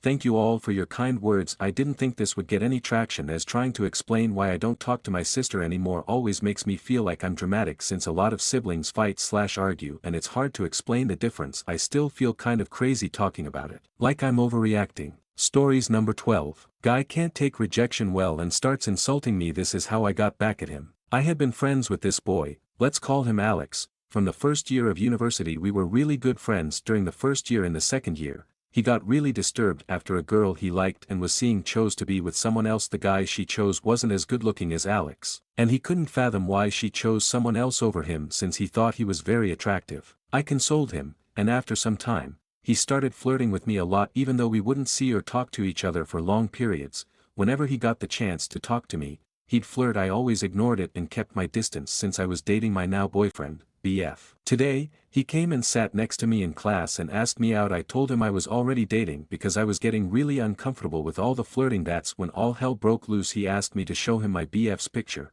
and when I did, he started making fun of his looks and asked me where my BF was from. When I told him, he mocked his country and said I was desperate to date him. First of all, my BF is a good-looking guy, and even if he weren't, I'd still love him. I told Alex I wasn't desperate, since I had been asked out by a lot of guys at the university, and I made my decision not just based on looks. Then Alex said he could humble me. Mind you, this guy had been desperately flirting with me and trying to take me out, and now he says he could humble me. Ridiculous. He started badmouthing my guy friend and laughing awkwardly because he just couldn't process the fact that I was dating someone else. I was too shocked to say anything else. Later, when I shared it with my friend, I found out Alex had been going around telling people how depressed I was most of the time. Context: I had been feeling down because my dad passed away last year, and he had the audacity to spread such things about me to others. This guy has 10+ backlogs he hasn't cleared. He does have a lot of money, but honestly, I don't care. He had even complimented me on how nice my hair looked, but after finding out I had a BF, he straight up said, "They aren't that nice, you know." When I got home, I blocked him everywhere and sent him this text before doing so. Listen, I don't think I liked the way you spoke to me today. I don't think it's your right to comment about my preference and make jokes about how my BF looks. I think he looks good. Besides, I am not the kind of person who priorities looks over other qualities. However, he is. In my eyes, I don't find anyone as good looking and charming as him. You can go on and laugh about which country he belongs to. When you come from privilege, everything is funny. And no, Alex, you don't need to humble me. I know where I come from and how I look, and it doesn't bother me because people who I care for find me pretty, and that is more than enough. Plus, I just got to know you had been going around telling people I am always depressed and shit, despite me having told I lost my father. You wouldn't know how that feels, and honestly, despite how you have behaved, I wouldn't ever want you to feel that kind of pain. I was kinda in shock and couldn't process all you said to me well, but now that I have thought it through, I don't think I want to associate with you in any way anymore. I think it's high time you introspect why that girl chose the other guy over you. Maybe it wasn't the looks after all. You need to think about where you are going with your life if you are so full of spite all the time to disregard someone's feelings like this, however they are. My friend stood by me when I was suffering. The guy whose photo you look at and laughed helped me navigate through pain. You were there only to judge and pass comments about me and then trust me. I have never been desperate. I made a very calculated decision, and when I see people like you I realize that money will never buy class, and I don't need such negative energy around me anymore, so I think it would be for the best if I keep my distance from you. Peace. I feel proud of myself since this is the first time I've cut a toxic person out of my life. Stories number 13. Aita for hiding my expensive shampoo and conditioner from my friend's guest. I, 28F, share an apartment with my friend, 34M, last weekend. While we were away, he invited his female friend, Sarah, to stay over. When we got back, I noticed she had used most of my shampoo and conditioner without asking. I had splurged on these expensive products to treat myself. I also make a lot less money than my friend. Today, Sarah came over again for a visit and asked to shower at ours before heading to a dance class. However, I had taken my expensive products to my room this time, leaving only my friend's basic shampoo out for her to use. When she couldn't find the conditioner, she asked my friend, who came to my room to ask me about it. I told him that she's his guest, and it's not my responsibility to provide spa products for her. My friend got mad and thinks I'm rude and petty. Aita. Stories number 14. My husband is turning into a bum and I don't know what to do. Context. We are in our very late 30s, married 11 years. He is 100% disability with the VA PTSD, one child, and she just turned 6. Separate finances. He worked out of town. So on to the juice. I never wanted children, and when we first got together neither did he. That was until he saw me playing with all my nieces and nephews at a family gathering. I have 14 total now. Back then only 6. I am one of 9 siblings, so family functions are huge. From that point forward he knew he wanted kids with me. I ended up pregnant. I chose to keep her and got a ligation and ablation. A few months after having her he had expressed his feelings, being hurt that I would do such a thing, and we started counseling. Working out of town like he did meant there wasn't a lot of time for us, just weekends. The entire time our daughter has been alive, when he'd get home there were always upset feelings towards me. He prefers the house to be more clean than it usually is, so I started deep cleaning a room a week. It's not like the house is trashed. It's just not home and garden ready. It was just hard to do all the things and keep a spotless house, so naturally speaking some of the household chores take a back seat. Since our daughter was born I've been taking her to work 40+ hours a week. I work for a property management and realtor office and have for the last 20 years. I run most things in the office, and I occasionally clean rentals for some extra cash. It has been so nice bringing her to work. She tells my bosses that she loves them and they tell her they love her too. They help me teach her things and they watch her when I have appointments, let alone the money I'm saving on daycare. I am truly thankful and grateful for my bosses. So my husband just quit his job the beginning of this year. It has been 20 days so far, and this is ridiculous. Here are the things he has done since being home. He does make sure to wash dishes. He has made dinner 2 times. He has watched our child so I could have a child-free day at work 4 times. And he has played a lot of video game. Yes, that's right, game. As in the singular Call of Duty. He'll play all day. He'll play most the night. He gets about 4 hours of sleep then repeats. The only time he's not playing is his appointments and when I ask if we can watch something together. I asked our daughter what she does with dad during the days he watches her, and her response made my blood boil. Dad lets me watch YouTube and play with Legos all day. The man hadn't even given her lunch. My child is damn smart, so of course she just went and made a PB&J and ate the fruit out of our fruit bowl when she was hungry. He's not doing anything he should be doing, not helping with her math and ABCs to prepare her for school this year, not taking her on an outing, not even making her eat something. He's not doing any of the cleaning that bugged him while he was working. He's not doing even the command jobs, like taking the car in for an oil change while I'm at work. He's not interested in me and my hobbies or job. He is literally turning into a bum. The best I got is that he doesn't drink or do drugs. He's not physically abusive, or rather abusive on any level. He's just not a good dad or partner either. Counseling isn't helping and I want to just leave, but I've been here so long already. If I do leave I'm the one that has to start all over again. We live in his house he bought before we were married. I drive his vehicle he bought for me but never put my name on. I do not have a savings as I pay the utilities,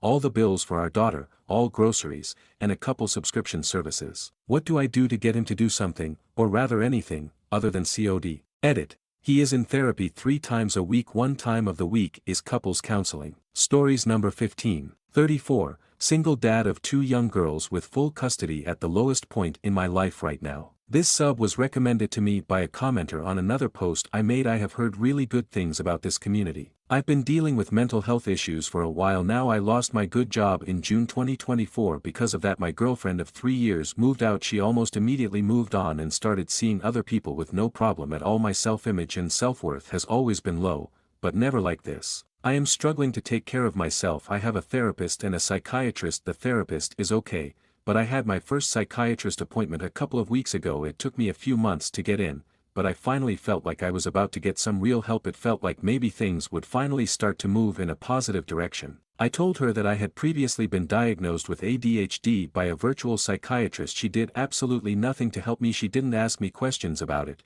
or help me understand how my symptoms might be something other than ADHD. All she did was increase one of my current medications, which weren't helping anyway. It is hard for me to convey the magnitude of discouragement I felt after that. I received my real estate broker certification in October 2024 and signed on with a large agency. My mental health caused me to fail at that completely as well. I've been without income since June of last year, and have now burned through all of my savings and have built up an insane amount of credit card debt. I'm getting some government financial aid. I've been applying for jobs, not hearing back from most of them. I had an interview on Friday for a job that would work perfectly for my schedule with my girls, and it paid decent and was a great laid-back job. I thought it went really well and I was feeling good about it. I got the email 2 days ago that they didn't choose me. My entire resume is filled with retail sales, because I didn't go to college and sales is the only way to make decent money now. The only jobs that I can get are sales jobs, and I hate sales so much. I know I'm an intelligent and capable guy, but nobody will ever give me the chance to prove it because my resume and education are so lacking. My ex-wife is supposed to be paying child support but doesn't. She's bipolar and regularly mocks my mental health, my job failures, my relationship failure. I used to not let it bother me, but I can't control that anymore. She even opened a DCS case against me and is constantly telling me how she's building a case against me to take me to court and take the girls away from me. The DCS case was found to be unsubstantiated, but it's just constant. I just don't know what to do anymore. I'm a great dad. That's the only positive thing I can say about myself. I've failed completely at everything else. My girls deserve so much better, and it destroys me that I can't give it to them. Everyone else I know my age or even younger is far more successful than I am. I know I'm just going to have to take a terrible job with awful pay and hours that take me away from my girls. Every time I get a little glimmer of hope, it gets shattered. It's hard to sleep or eat normally. I don't brush my teeth or shower like I need to, but I'm still taking great care of my girls. If anyone has any advice for me, please share it. What to do? I'm just so lost and broken. Stories number 16. Aita for not caring about my brother's pregnant ex-girlfriend. Okay, so my 16-year-old brother got his 16-year-old now ex-girlfriend pregnant. They broke up before she found out she was pregnant, and he didn't want to get back together, but he says he will be there for the baby. He has a part-time job and savings, and when he turns 18 he will inherit a house from his father who passed a few years ago, and he has made it clear he wants 50-50 custody when the baby is born. Well, the issue here is myself and our sister are both mothers and gave him baby stuff for at home.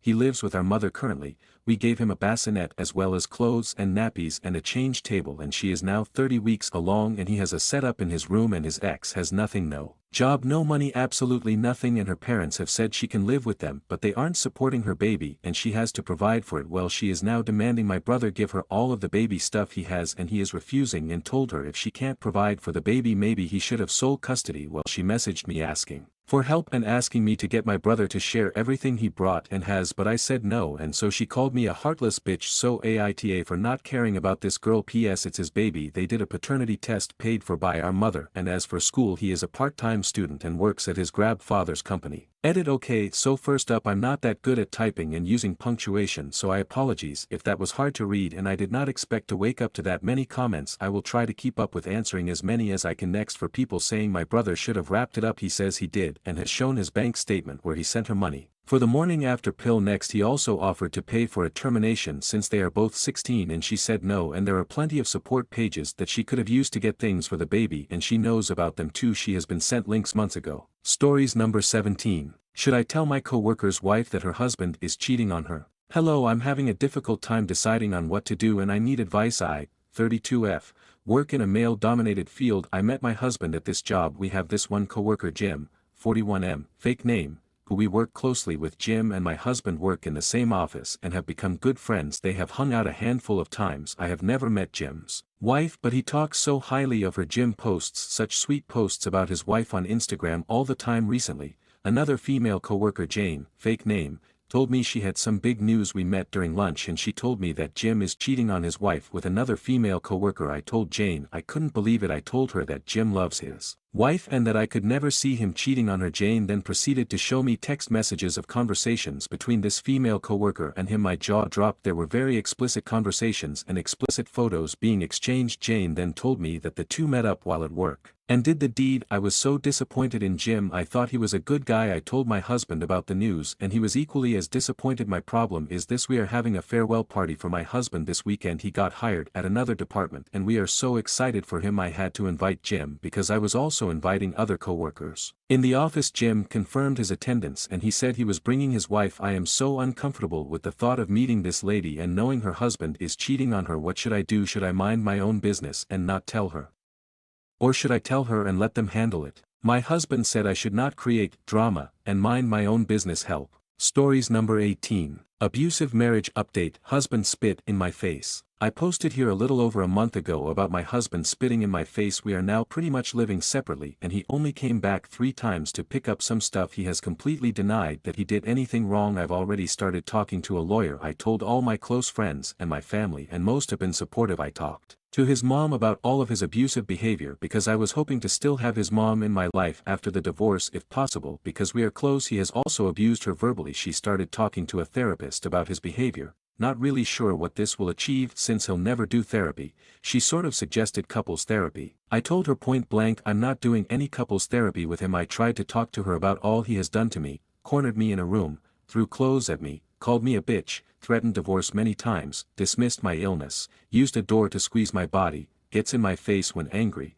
raised his fist at me, spitting in my face. She talked over me while I was talking and barely listened to me. She even went as far as to say even though he raises his fist at me, he always stops himself and that he's probably really stressed about other things that he's dealing with and taking it out on me. After talking to her about all of this, maybe an hour later we were on a different topic and she brought up the future of when we buy a house together. I felt so dismissed and I will never bring up anything to her ever again. Stories number 19. I wasn't surprised when DJT became president, but the Nazi salute has me reeling. I knew DJT would be president. It's hard to be disappointed when you're so ready for it. I've been ready to tune out for a while now, and living overseas certainly helps me do that. Watching Elon Musk, a person with government power whom no one ever voted for, hit a sea high like a 2001 Vince Carter slam dunk, on international TV for the entire world to see, twice, has me feeling some type of way I can't really put into words. I'm disappointed in my friends who think it's trolling. I'm angry at the cockles media who won't call it what it is. I damn near hate my father trying to excuse it. I'm frustrated with people whose political opinions I've been able to put aside this far in the interest of maintaining a friendship, try and defend what we all saw. Dude really hit the Heil Hitler in a room full of people, and they clapped, and despite what little backlash there seems to be, no one will simply say, yeah, that was a mistake, we actually hate Nazis. I feel like I'm the insane one as all this goes on and no one seems to have a problem with it. People always ask me when I'm coming back home. Never. Edit. Holy shit. If I did something like Heil H dog by accident because I'm kinda autistic, I'd be like, oh shit, sorry everyone, didn't mean to salute the Nazis. Actually I hate Nazis, they are bad. Like, it's all anyone has to say and they simply won't do it and it's completely wild. Stories number 20. Aita for not allowing my ex and former best friend to take my kids out of state for a week to heal and recover after she was left unable to have children. I have 2 children under 12 with my ex. We divorced 5 years ago after I found out he and my former best friend were having an affair. They both tried to apologize and asked for it to not ruin everything, but their actions had already ruined everything. I hate the 2 of them. I no longer care about how they're doing, but for my kids' sake I remain civil. I have never badmouthed them to my kids. I have never told my kids what happened. I would never want my kids to be harmed more by their father's actions than they already were, and the divorce was tough for them and they had a hard time coming to terms with the changes. They still need therapy for some adjustment issues that have remained. My Former best friend hasn't helped it either by trying to continue on as best friends despite her actions. It also didn't help that the kids went from their parents living together to their dad living with mom's former friend, but again, my primary focus has been my children. I love my kids more than I hate those two repulsive individuals. I love my kids more than myself, which is why I worked so hard to be civil in front of my kids, because the last thing I wanted was to make nice with them, but my kids love their dad and that has never changed. My ex and this woman are now married and they tried to have children together. In December she had her 10th miscarriage and had to be rushed to the hospital and into surgery, which left her unable to get pregnant again. I got a call from ex telling me all this and asking me to bring the children to the hospital to stay until she was ready to leave. It was my parenting time, so I told him I would not bring them to sit and wait. He was very unsettled and told me to bring the kids by and he'd get them to ask me to let them stay. I told him that wasn't happening. He made no more contact after that and he didn't take the kids for his parenting time either or contact me about it. His mom reached out and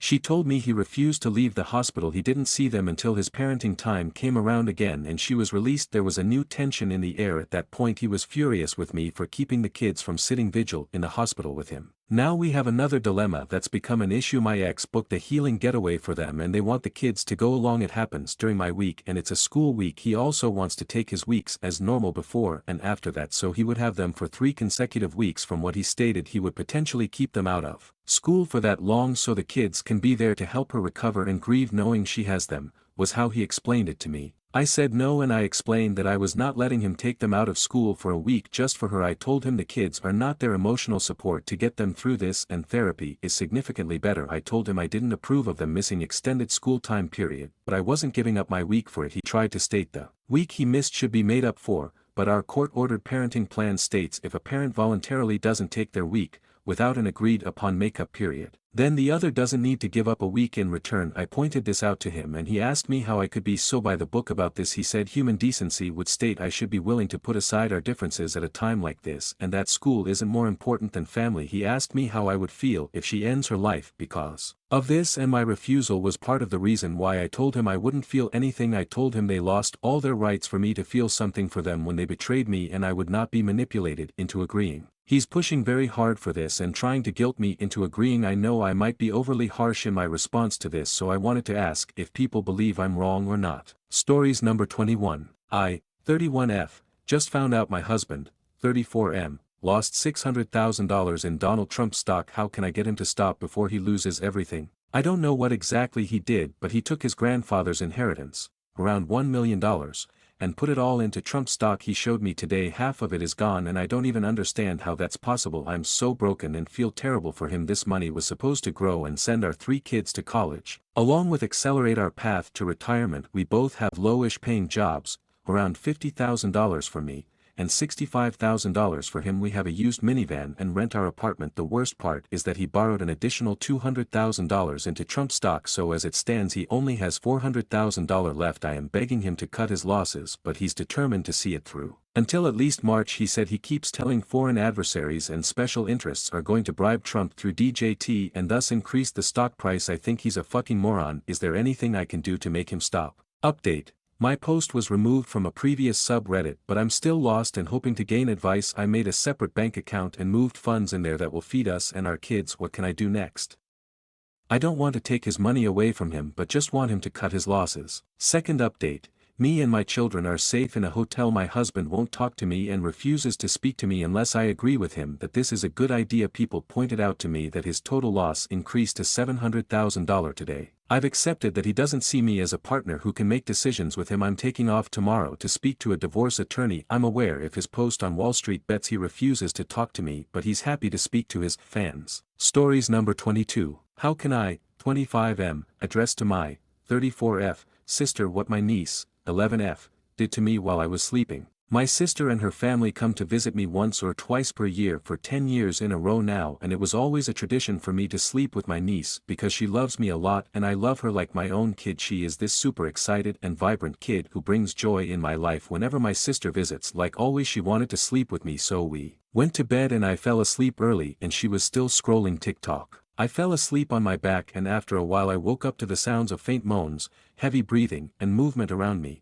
I felt my niece's leg over my thighs and she was moving up and down in what I could only assume that she was rubbing herself against me. Still half asleep, I didn't know what to do and I just rolled over to the side and got out of bed because I panicked and this felt like I was being assaulted, and being assaulted by my niece. I didn't say anything, I just went to the toilet, splashed some water on my face and went down in the living room. I didn't fall asleep at all and just waited until it was time to go to work. I am still feeling mortified, disgusted. I don't know what to do. I know that I need to address it, but how do I even begin to address it? Any help is appreciated, thank you. Update. How can I, 25M, address to my 34F sister what my niece, 11F, did to me while I was sleeping? First of all, thank you to all the kind people who took their time for the advice, and thanks for your concern about my niece and me. Second of all, to the creeps who sent me DMs asking me for pics of my niece, I reported you and you should go see a therapist. Okay, so I talked to my sister as soon as I got home. I explained to her what happened and I said that I don't blame my niece and I didn't know if she had a dream or didn't know what she was doing and that she needed to talk to her. I excused myself and went out for a walk as I didn't want to be there for the conversation.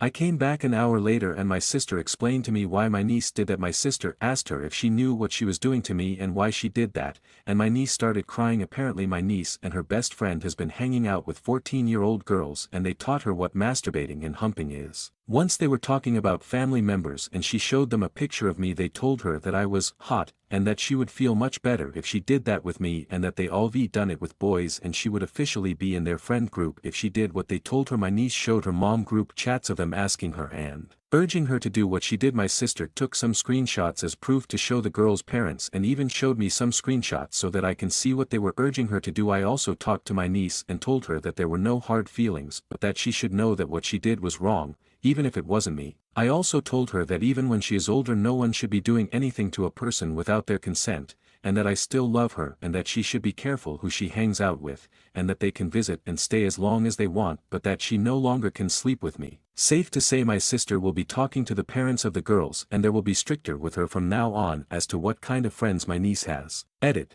To all the comments regarding my username, I had no idea what MAP was an acronym for. This username was generated by Reddit when I created the account. For those of you that keep ranting about my account being used for this post only, DUH. I used an alt account specifically for this post. I don't know what you are on about, and for those of you who accuse me of making this up and being some kind of pedo who gets off on this, all I can say is fuck off. Seriously, how can you be that kind of deprived to even suggest something like that? How can your mind even go there? That is just you projecting. Seriously, you should get some help. Stories number 23. Me, 24F, with my ex, 27M, of 4 years ago.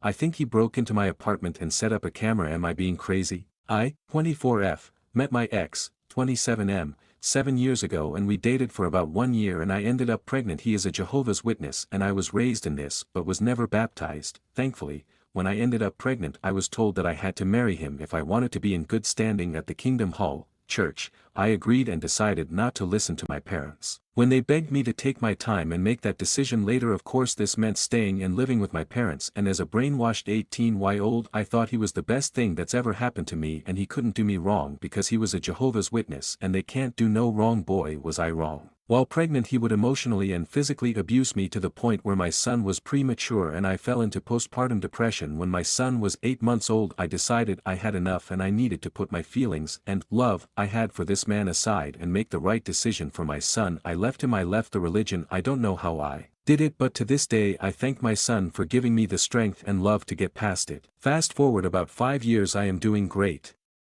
I have an amazing career, great car, I live on my own with my son, we have everything we need. I recently began my first relationship and he's amazing. My ex and I actually have a pretty cordial co-parenting relationship. He seems to have matured a lot and is now in a relationship. I get along great with his GF and my son likes her. He recently decided to move 2 doors next to my place. I didn't really mind this as we don't fight or hate each other. I actually saw this as a good thing since he will be closer to our son and can be more involved in school. Last week I walked into my apartment and someone had broken in but they didn't take anything at all. A few stuff were moved around, seemed like they were looking for something and gave up. The first thing that popped in my head was my son's father. I have been living here for years and never had any issues. I actually live in front of the police station. So unless you go in through the back they would see everything. I filed a police report and left it at that. Now this is where it gets weird and my suspicion is proving itself to be right. I dropped off my son at his house 3 days ago and he mentioned how I shouldn't allow our son to have certain toys because they are violent action figures. Power Rangers.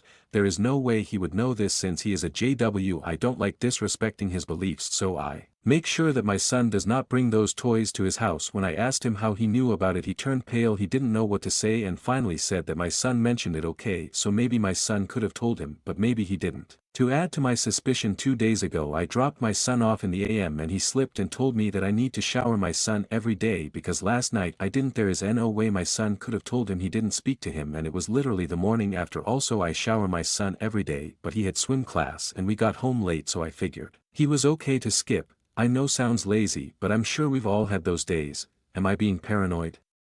I hate feeling like I don't have privacy in my own home. Should I ask him? Is there a way I can check myself? I've tried looking but nothing I see that shows me there could be a camera. TLDR, someone broke into my house 2 weeks after my ex moved in next door. I think he put a camera in my home to see how I am living with my son. Relevant comments. I did not know he was moving in 2 doors down. He told me when he signed the lease and at that point I tried to look at the bright side of things. I now see that there is no bright side in this situation. I hate the feeling of walking out my door and knowing he can see what time I am home and what time I get back by just seeing if my car is in my driveway. I agree that the religion he is teaching my son is not good in any way, but there's not much the law will do besides give me full rights to his medical decisions, which I have. When he is with his dad he goes to his church, but when he is with me he knows we don't do any of that stuff. Once my son is at a certain age he will be able to make the right decision and I will always steer him the right way, make him ask questions and to do his research first then come to a conclusion. We have shared custody but I make the decisions on medical. I tried taking custody but unfortunately I lost the case. The abuse is documented. I lifted the restraining order. After 2 years that we divorced we would do pick up and drop off at the police station and after 2 years I had to take the next step in trusting that the past was just that. I did not want my son asking me why he gets dropped off at a police station parking lot. I did see a therapist mostly for the way that the religion had a hold of me. I also was suffering from postpartum depression, so a whole lot of things were discussed. I don't think I was ever able to recover. It was so bad that my mind physiologically blocked my memories of those years, which is something my therapist warned me about. Although it's good that I don't recall certain things, it also makes me vulnerable just like it did in this situation. Certain things definitely trigger it, like certain songs or going back to that town. I should also mention that my son's father was diagnosed with bipolar. I would not be shocked if I have a camera in my apartment. I am gathering all the advice on this thread and will have to tactfully make a plan that I can look for it without seeming like I am. Commenter 2. I'm a former JW2. Do you think it's possible that he's trying to figure out if you're sleeping with your boyfriend, and that your ex is therefore biblically free to remarry? Reply. We divorced already. The elders told him not to sign it because that means that he can't remarry. I took it to court and after showing the court all my police reports and pictures of abuse they consented to divorce. I do see your point on his end. He is not free to remarry. This could be why he is doing this, although he is SOL because I do not have my BF stay over. I will always go to his place when he is with his father, especially now that he lives so close. It's weird. I was encouraged to come here to share my story about my ex and a hidden camera I found. I have been lurking in the sub for the past week and I am so happy I found this.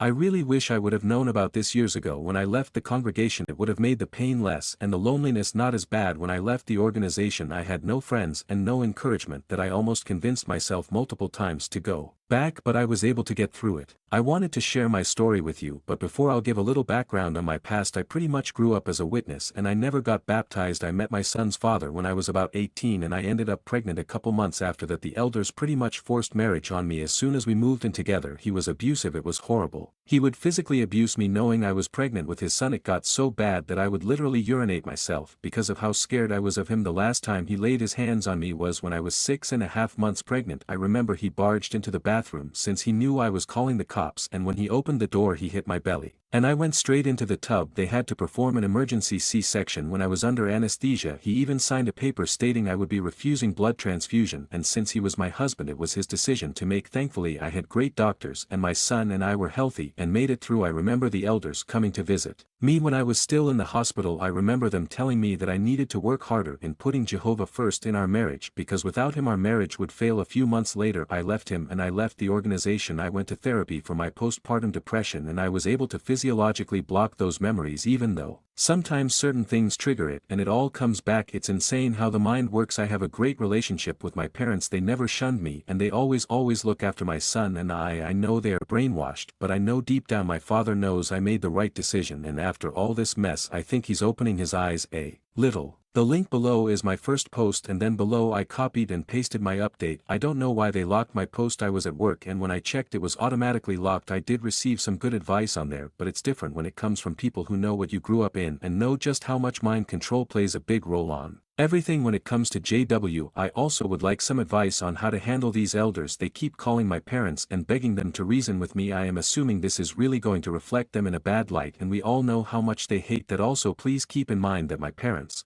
although witnesses, have my best interest in mind. My father sat me down and told me no matter what he will stand by my decision and he will fully support me going through with these charges. I just wish that they didn't have to receive all this harassment. Update. First and foremost, thank you for all your suggestions and messages on what steps I should take. So much has happened these past 7 days and my life is just turned upside down completely. I will try to explain without making it too long. I will start by last week, Wednesday.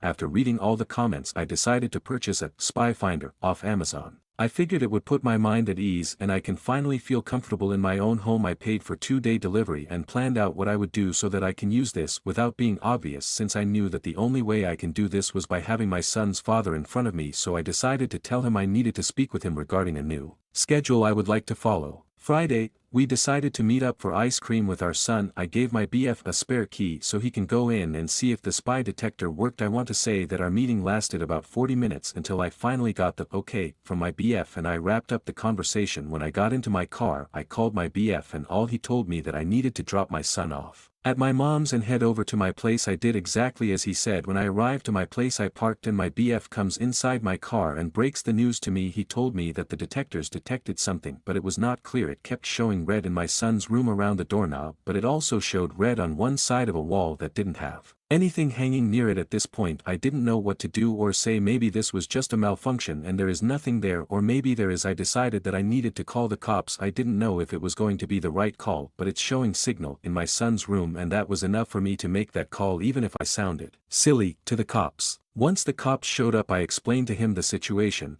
He usually works the morning shift surveillance in my son's school, so I see him every morning. He was very understanding and told me he was calling in a tech that would have the equipment, as not all cops carry it. At this point I still did not tell the cops that I thought maybe it was my son's father. I figured once it was confirmed I would let out that part. 10 minutes later my son's dad walks up my driveway and asks if I am okay. I say yes, and that's when the cop walks up. I think he saw how uncomfortable I was, and tells him only the residents are allowed to be there. He goes to tell the cop that he is my son's father and the cop starts asking him if he is from the area. As soon as he tells him he recently moved 2 houses down, the cop asked him to leave since he was not a resident. Once off the property the cop starts asking me more questions about my son's father, and that's when I went into full-blown detail. After the conversation he tells me it's a high chance that he could have placed a camera in my son's room. Once the tech arrived he scanned the room and at this point we were told to still wait outside. About 30 minutes later he asks me to come in and for my BF to stay behind. He proceeds to tell me that there was a camera in my son's room. They found a tiny camera in the doorknob. Not sure if you are familiar with this, but my doorknobs lock from the inside. But on the opposite side there is a little hole where you usually need a flathead screwdriver or a similar looking key to open it.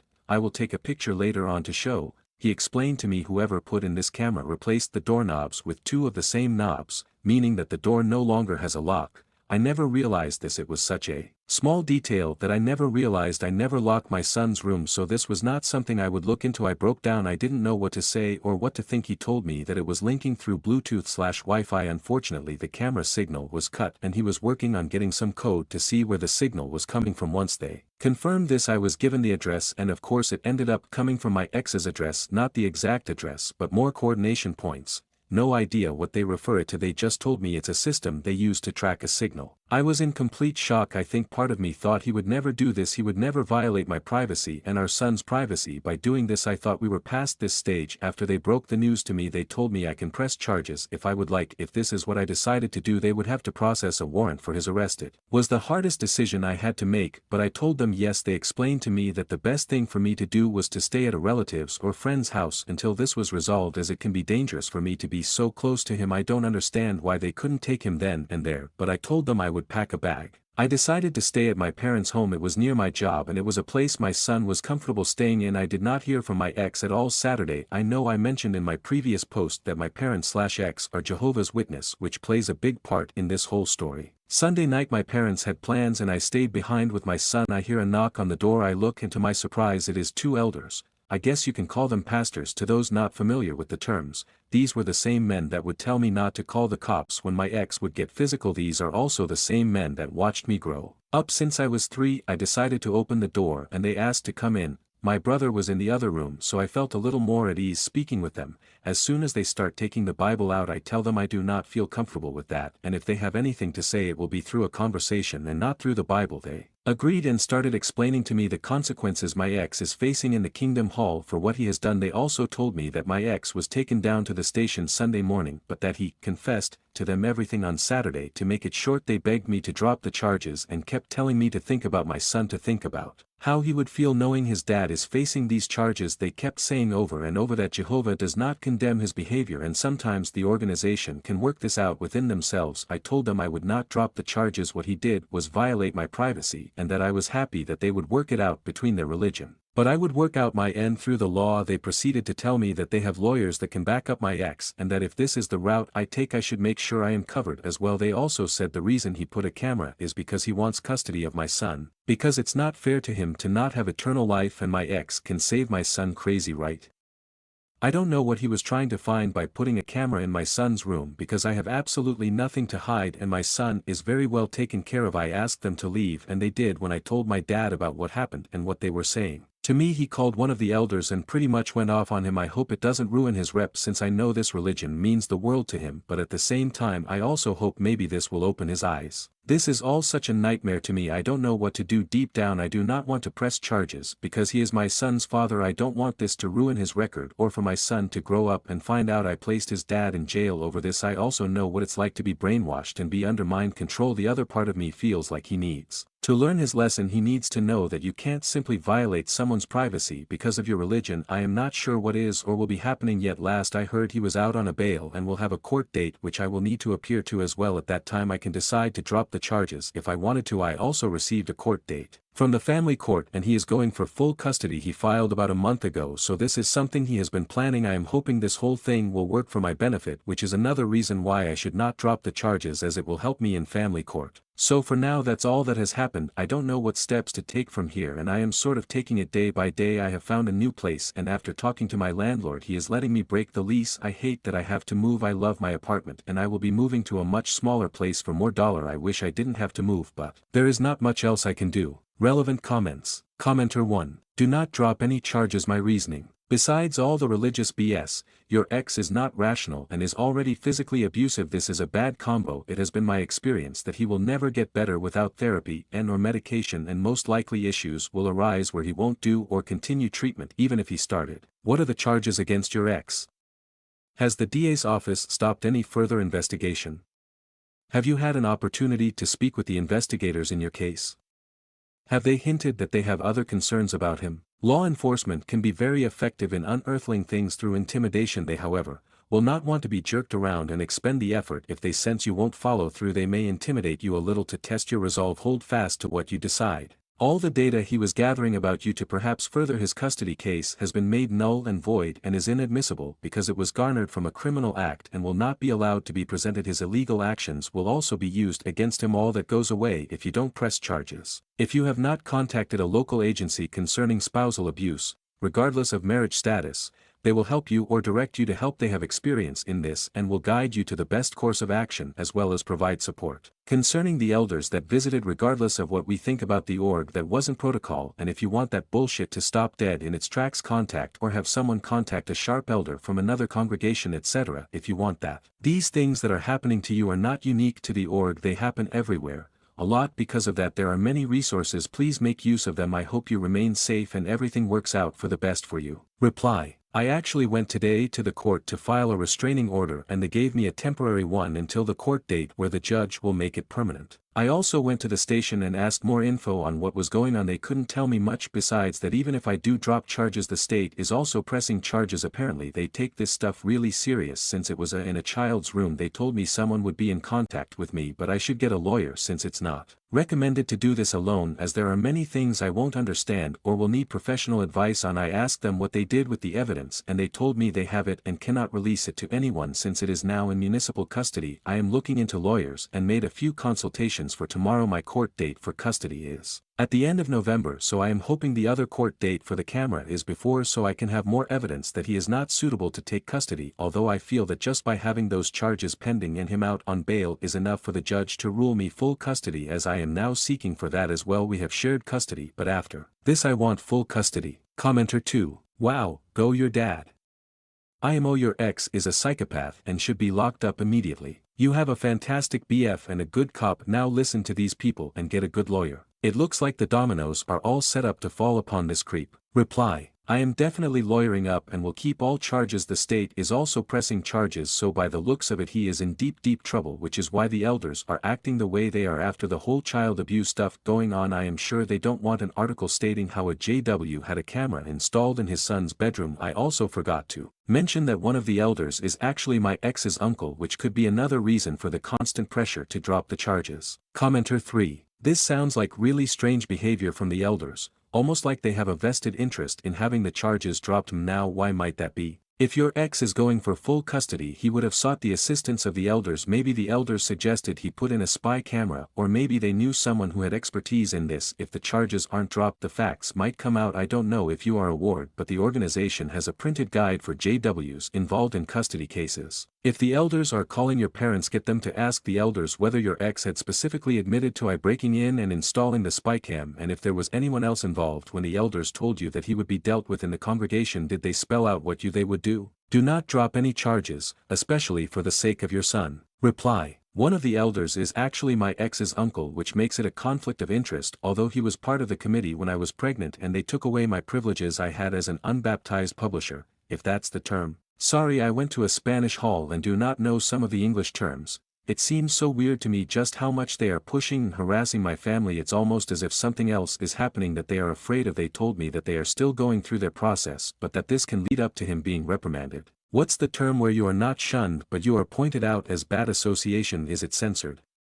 Not sure, but he won't get shunned, just a slap on the wrist. Stories number 24. Neighbors came into my house without invitation. What do I do? WWID.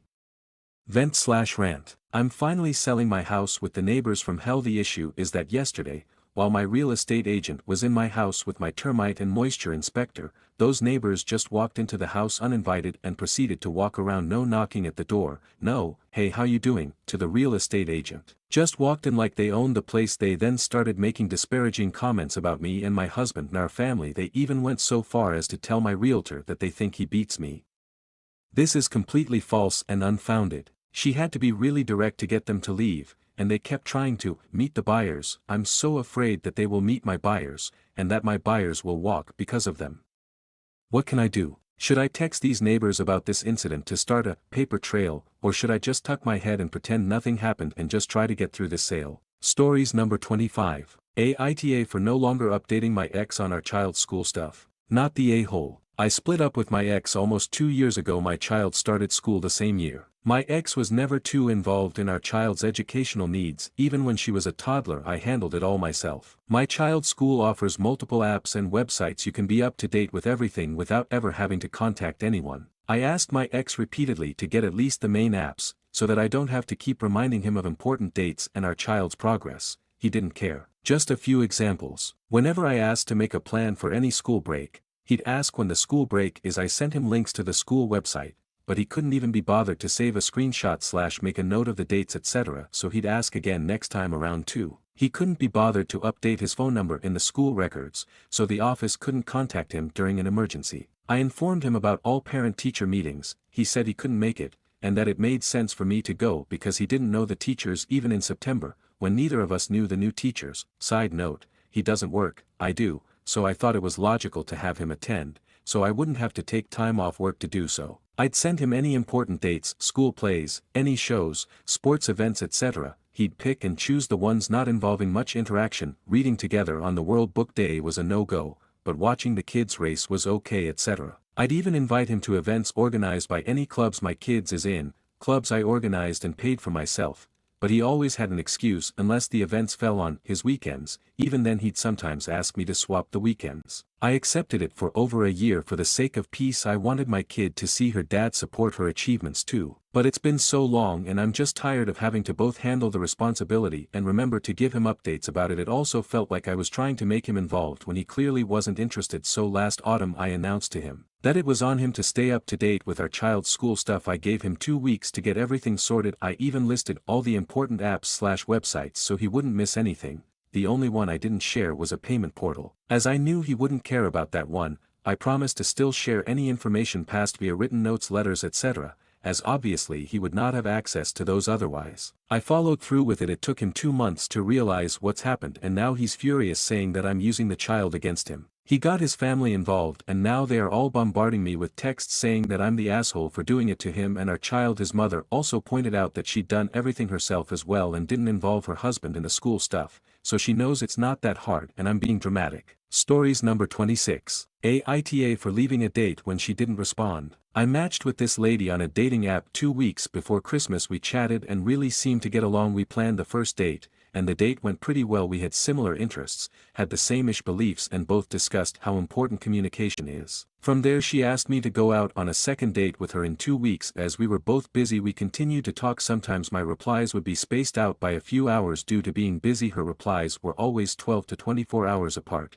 No biggie, I didn't mind. She texted me the night before to make sure we were still going, and I told her that I would be there. I texted her as I was leaving that I would be there at 5, to which she immediately replied with something along the lines of, "Wait, have you already left?" I didn't know we were meeting there first, so I turned around as I wasn't even 5 minutes down the road, told her I hadn't left, and thought that we were meeting there but was open to other things. She said no, meeting there is perfect and that she just left and would be a few minutes late. I got there at 5:02 and waited for her to text me. When she got there at 5:15 I sent a text to let her know I was there, thinking she was waiting for me to text her at 5:25. I called my friend and asked her advice on if I should wait anymore because she hadn't texted or called to say she was running extra late. They said no. So at 5:30 I called a buddy nearby and asked if he wanted to grab dinner since I was in town. As I was driving to pick them up she texted me at 5:33 saying, "Just got here, sorry." At this point I'm already a few miles from where we were set to meet. I responded with, "Sorry, I just saw this, but I already left." I hadn't heard anything so figured you weren't coming. I already left and wasn't willing to turn back around. I'm fine with someone being late, but they need to communicate it. If they're more than 5 minutes late it put a bad taste in my mouth,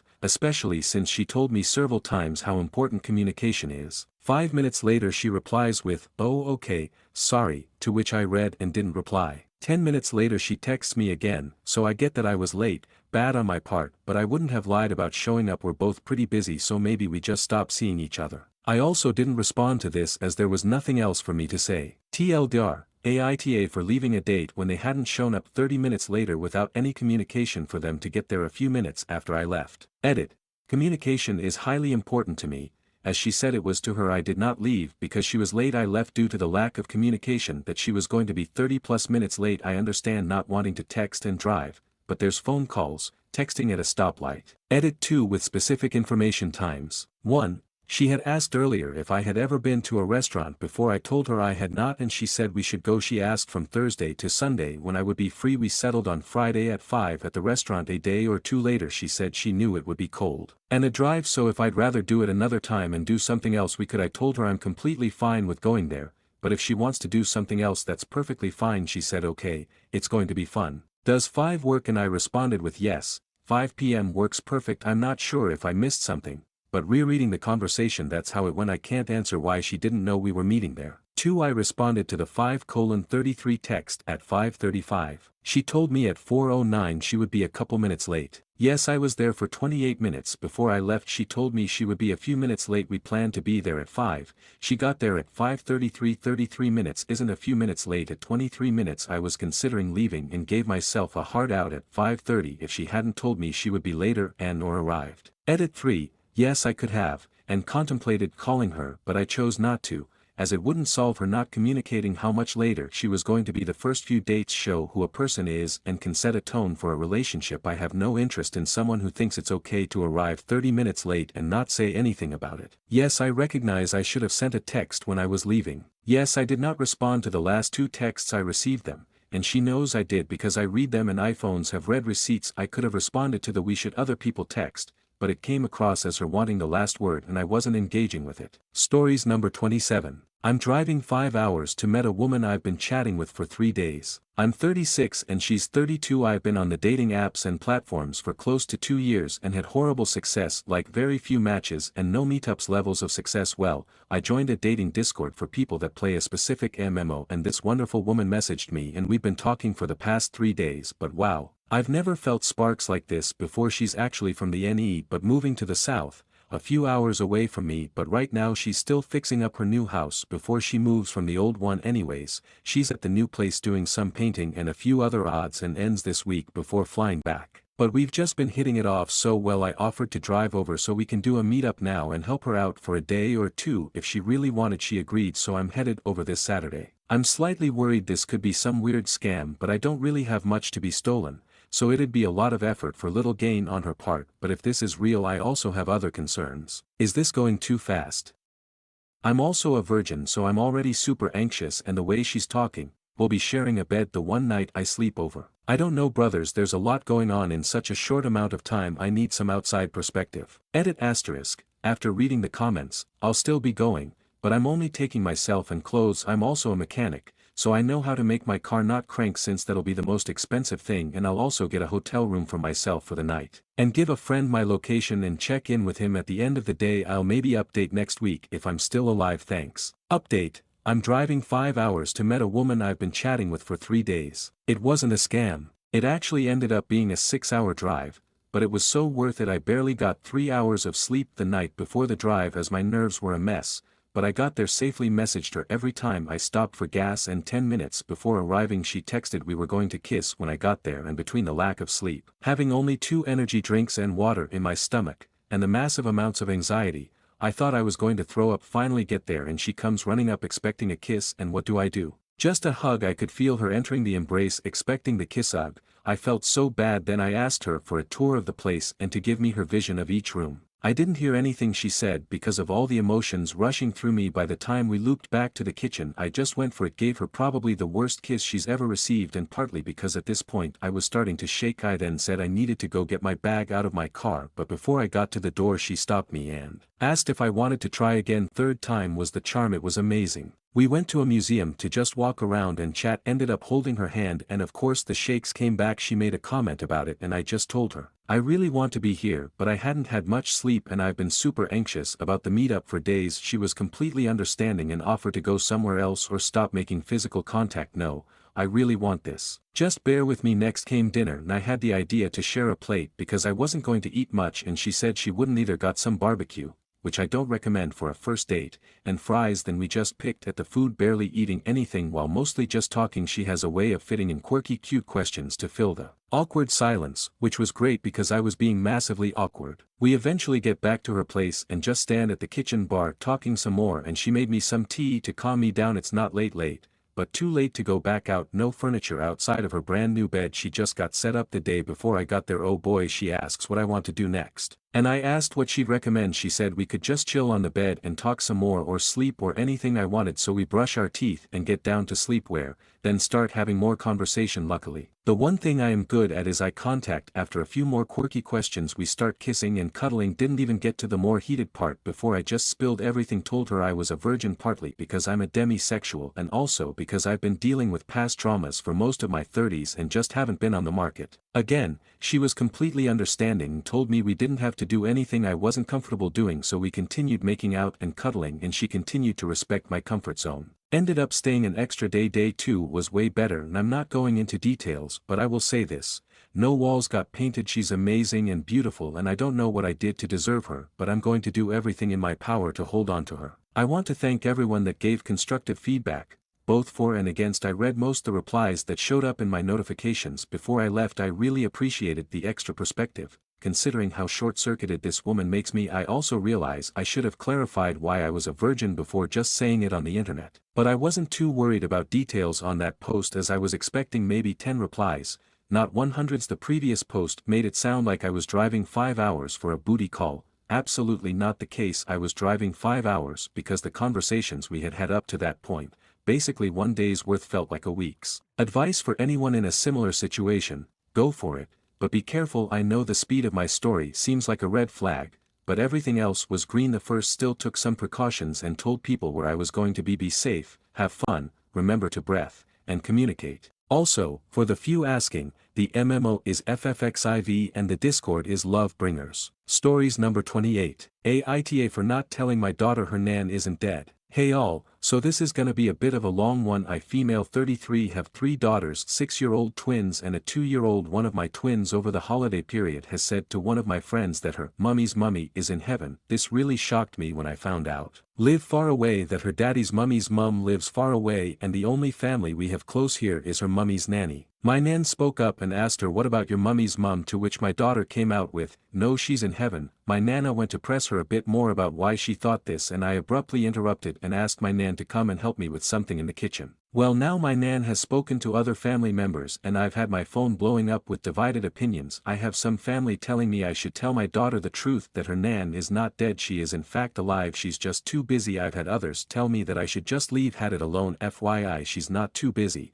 she's unemployed, has no hobbies, is home all day playing games on her tablet or phone. I have a very strange relationship with my mother growing up. For background, I ran away from home at 15. Her actions towards me as a child have given me years of body image issues, self-esteem problems, and I am still trying to get over them. I'm in therapy over how she treated me as a child when I first had children. I was very much set on her having nothing to do with my children, but my nan convinced me to give her a chance. When my children were small, she would make all the effort, would go over and see them. She would constantly want to be around them, wants to give them cuddles and just lots of love, and then they stopped being such cute little babies and the distance crept in. Then I had my youngest and again she was there. There was one incident that absolutely made my blood boil. My youngest was only a week old when we took her over to meet my nan and my mum was there. After my nan had finished having a cuddle, my partner went to go and put my youngest back in her baby carrier when my mother said it was her turn. The eldest of the twins was sat on her lap. At the time she said nothing to my daughter about wanting to have a cuddle with her new baby sister, just pushed my daughter off of her lap so she could hold the new baby. She was 4 at the time and she ran off into the kitchen,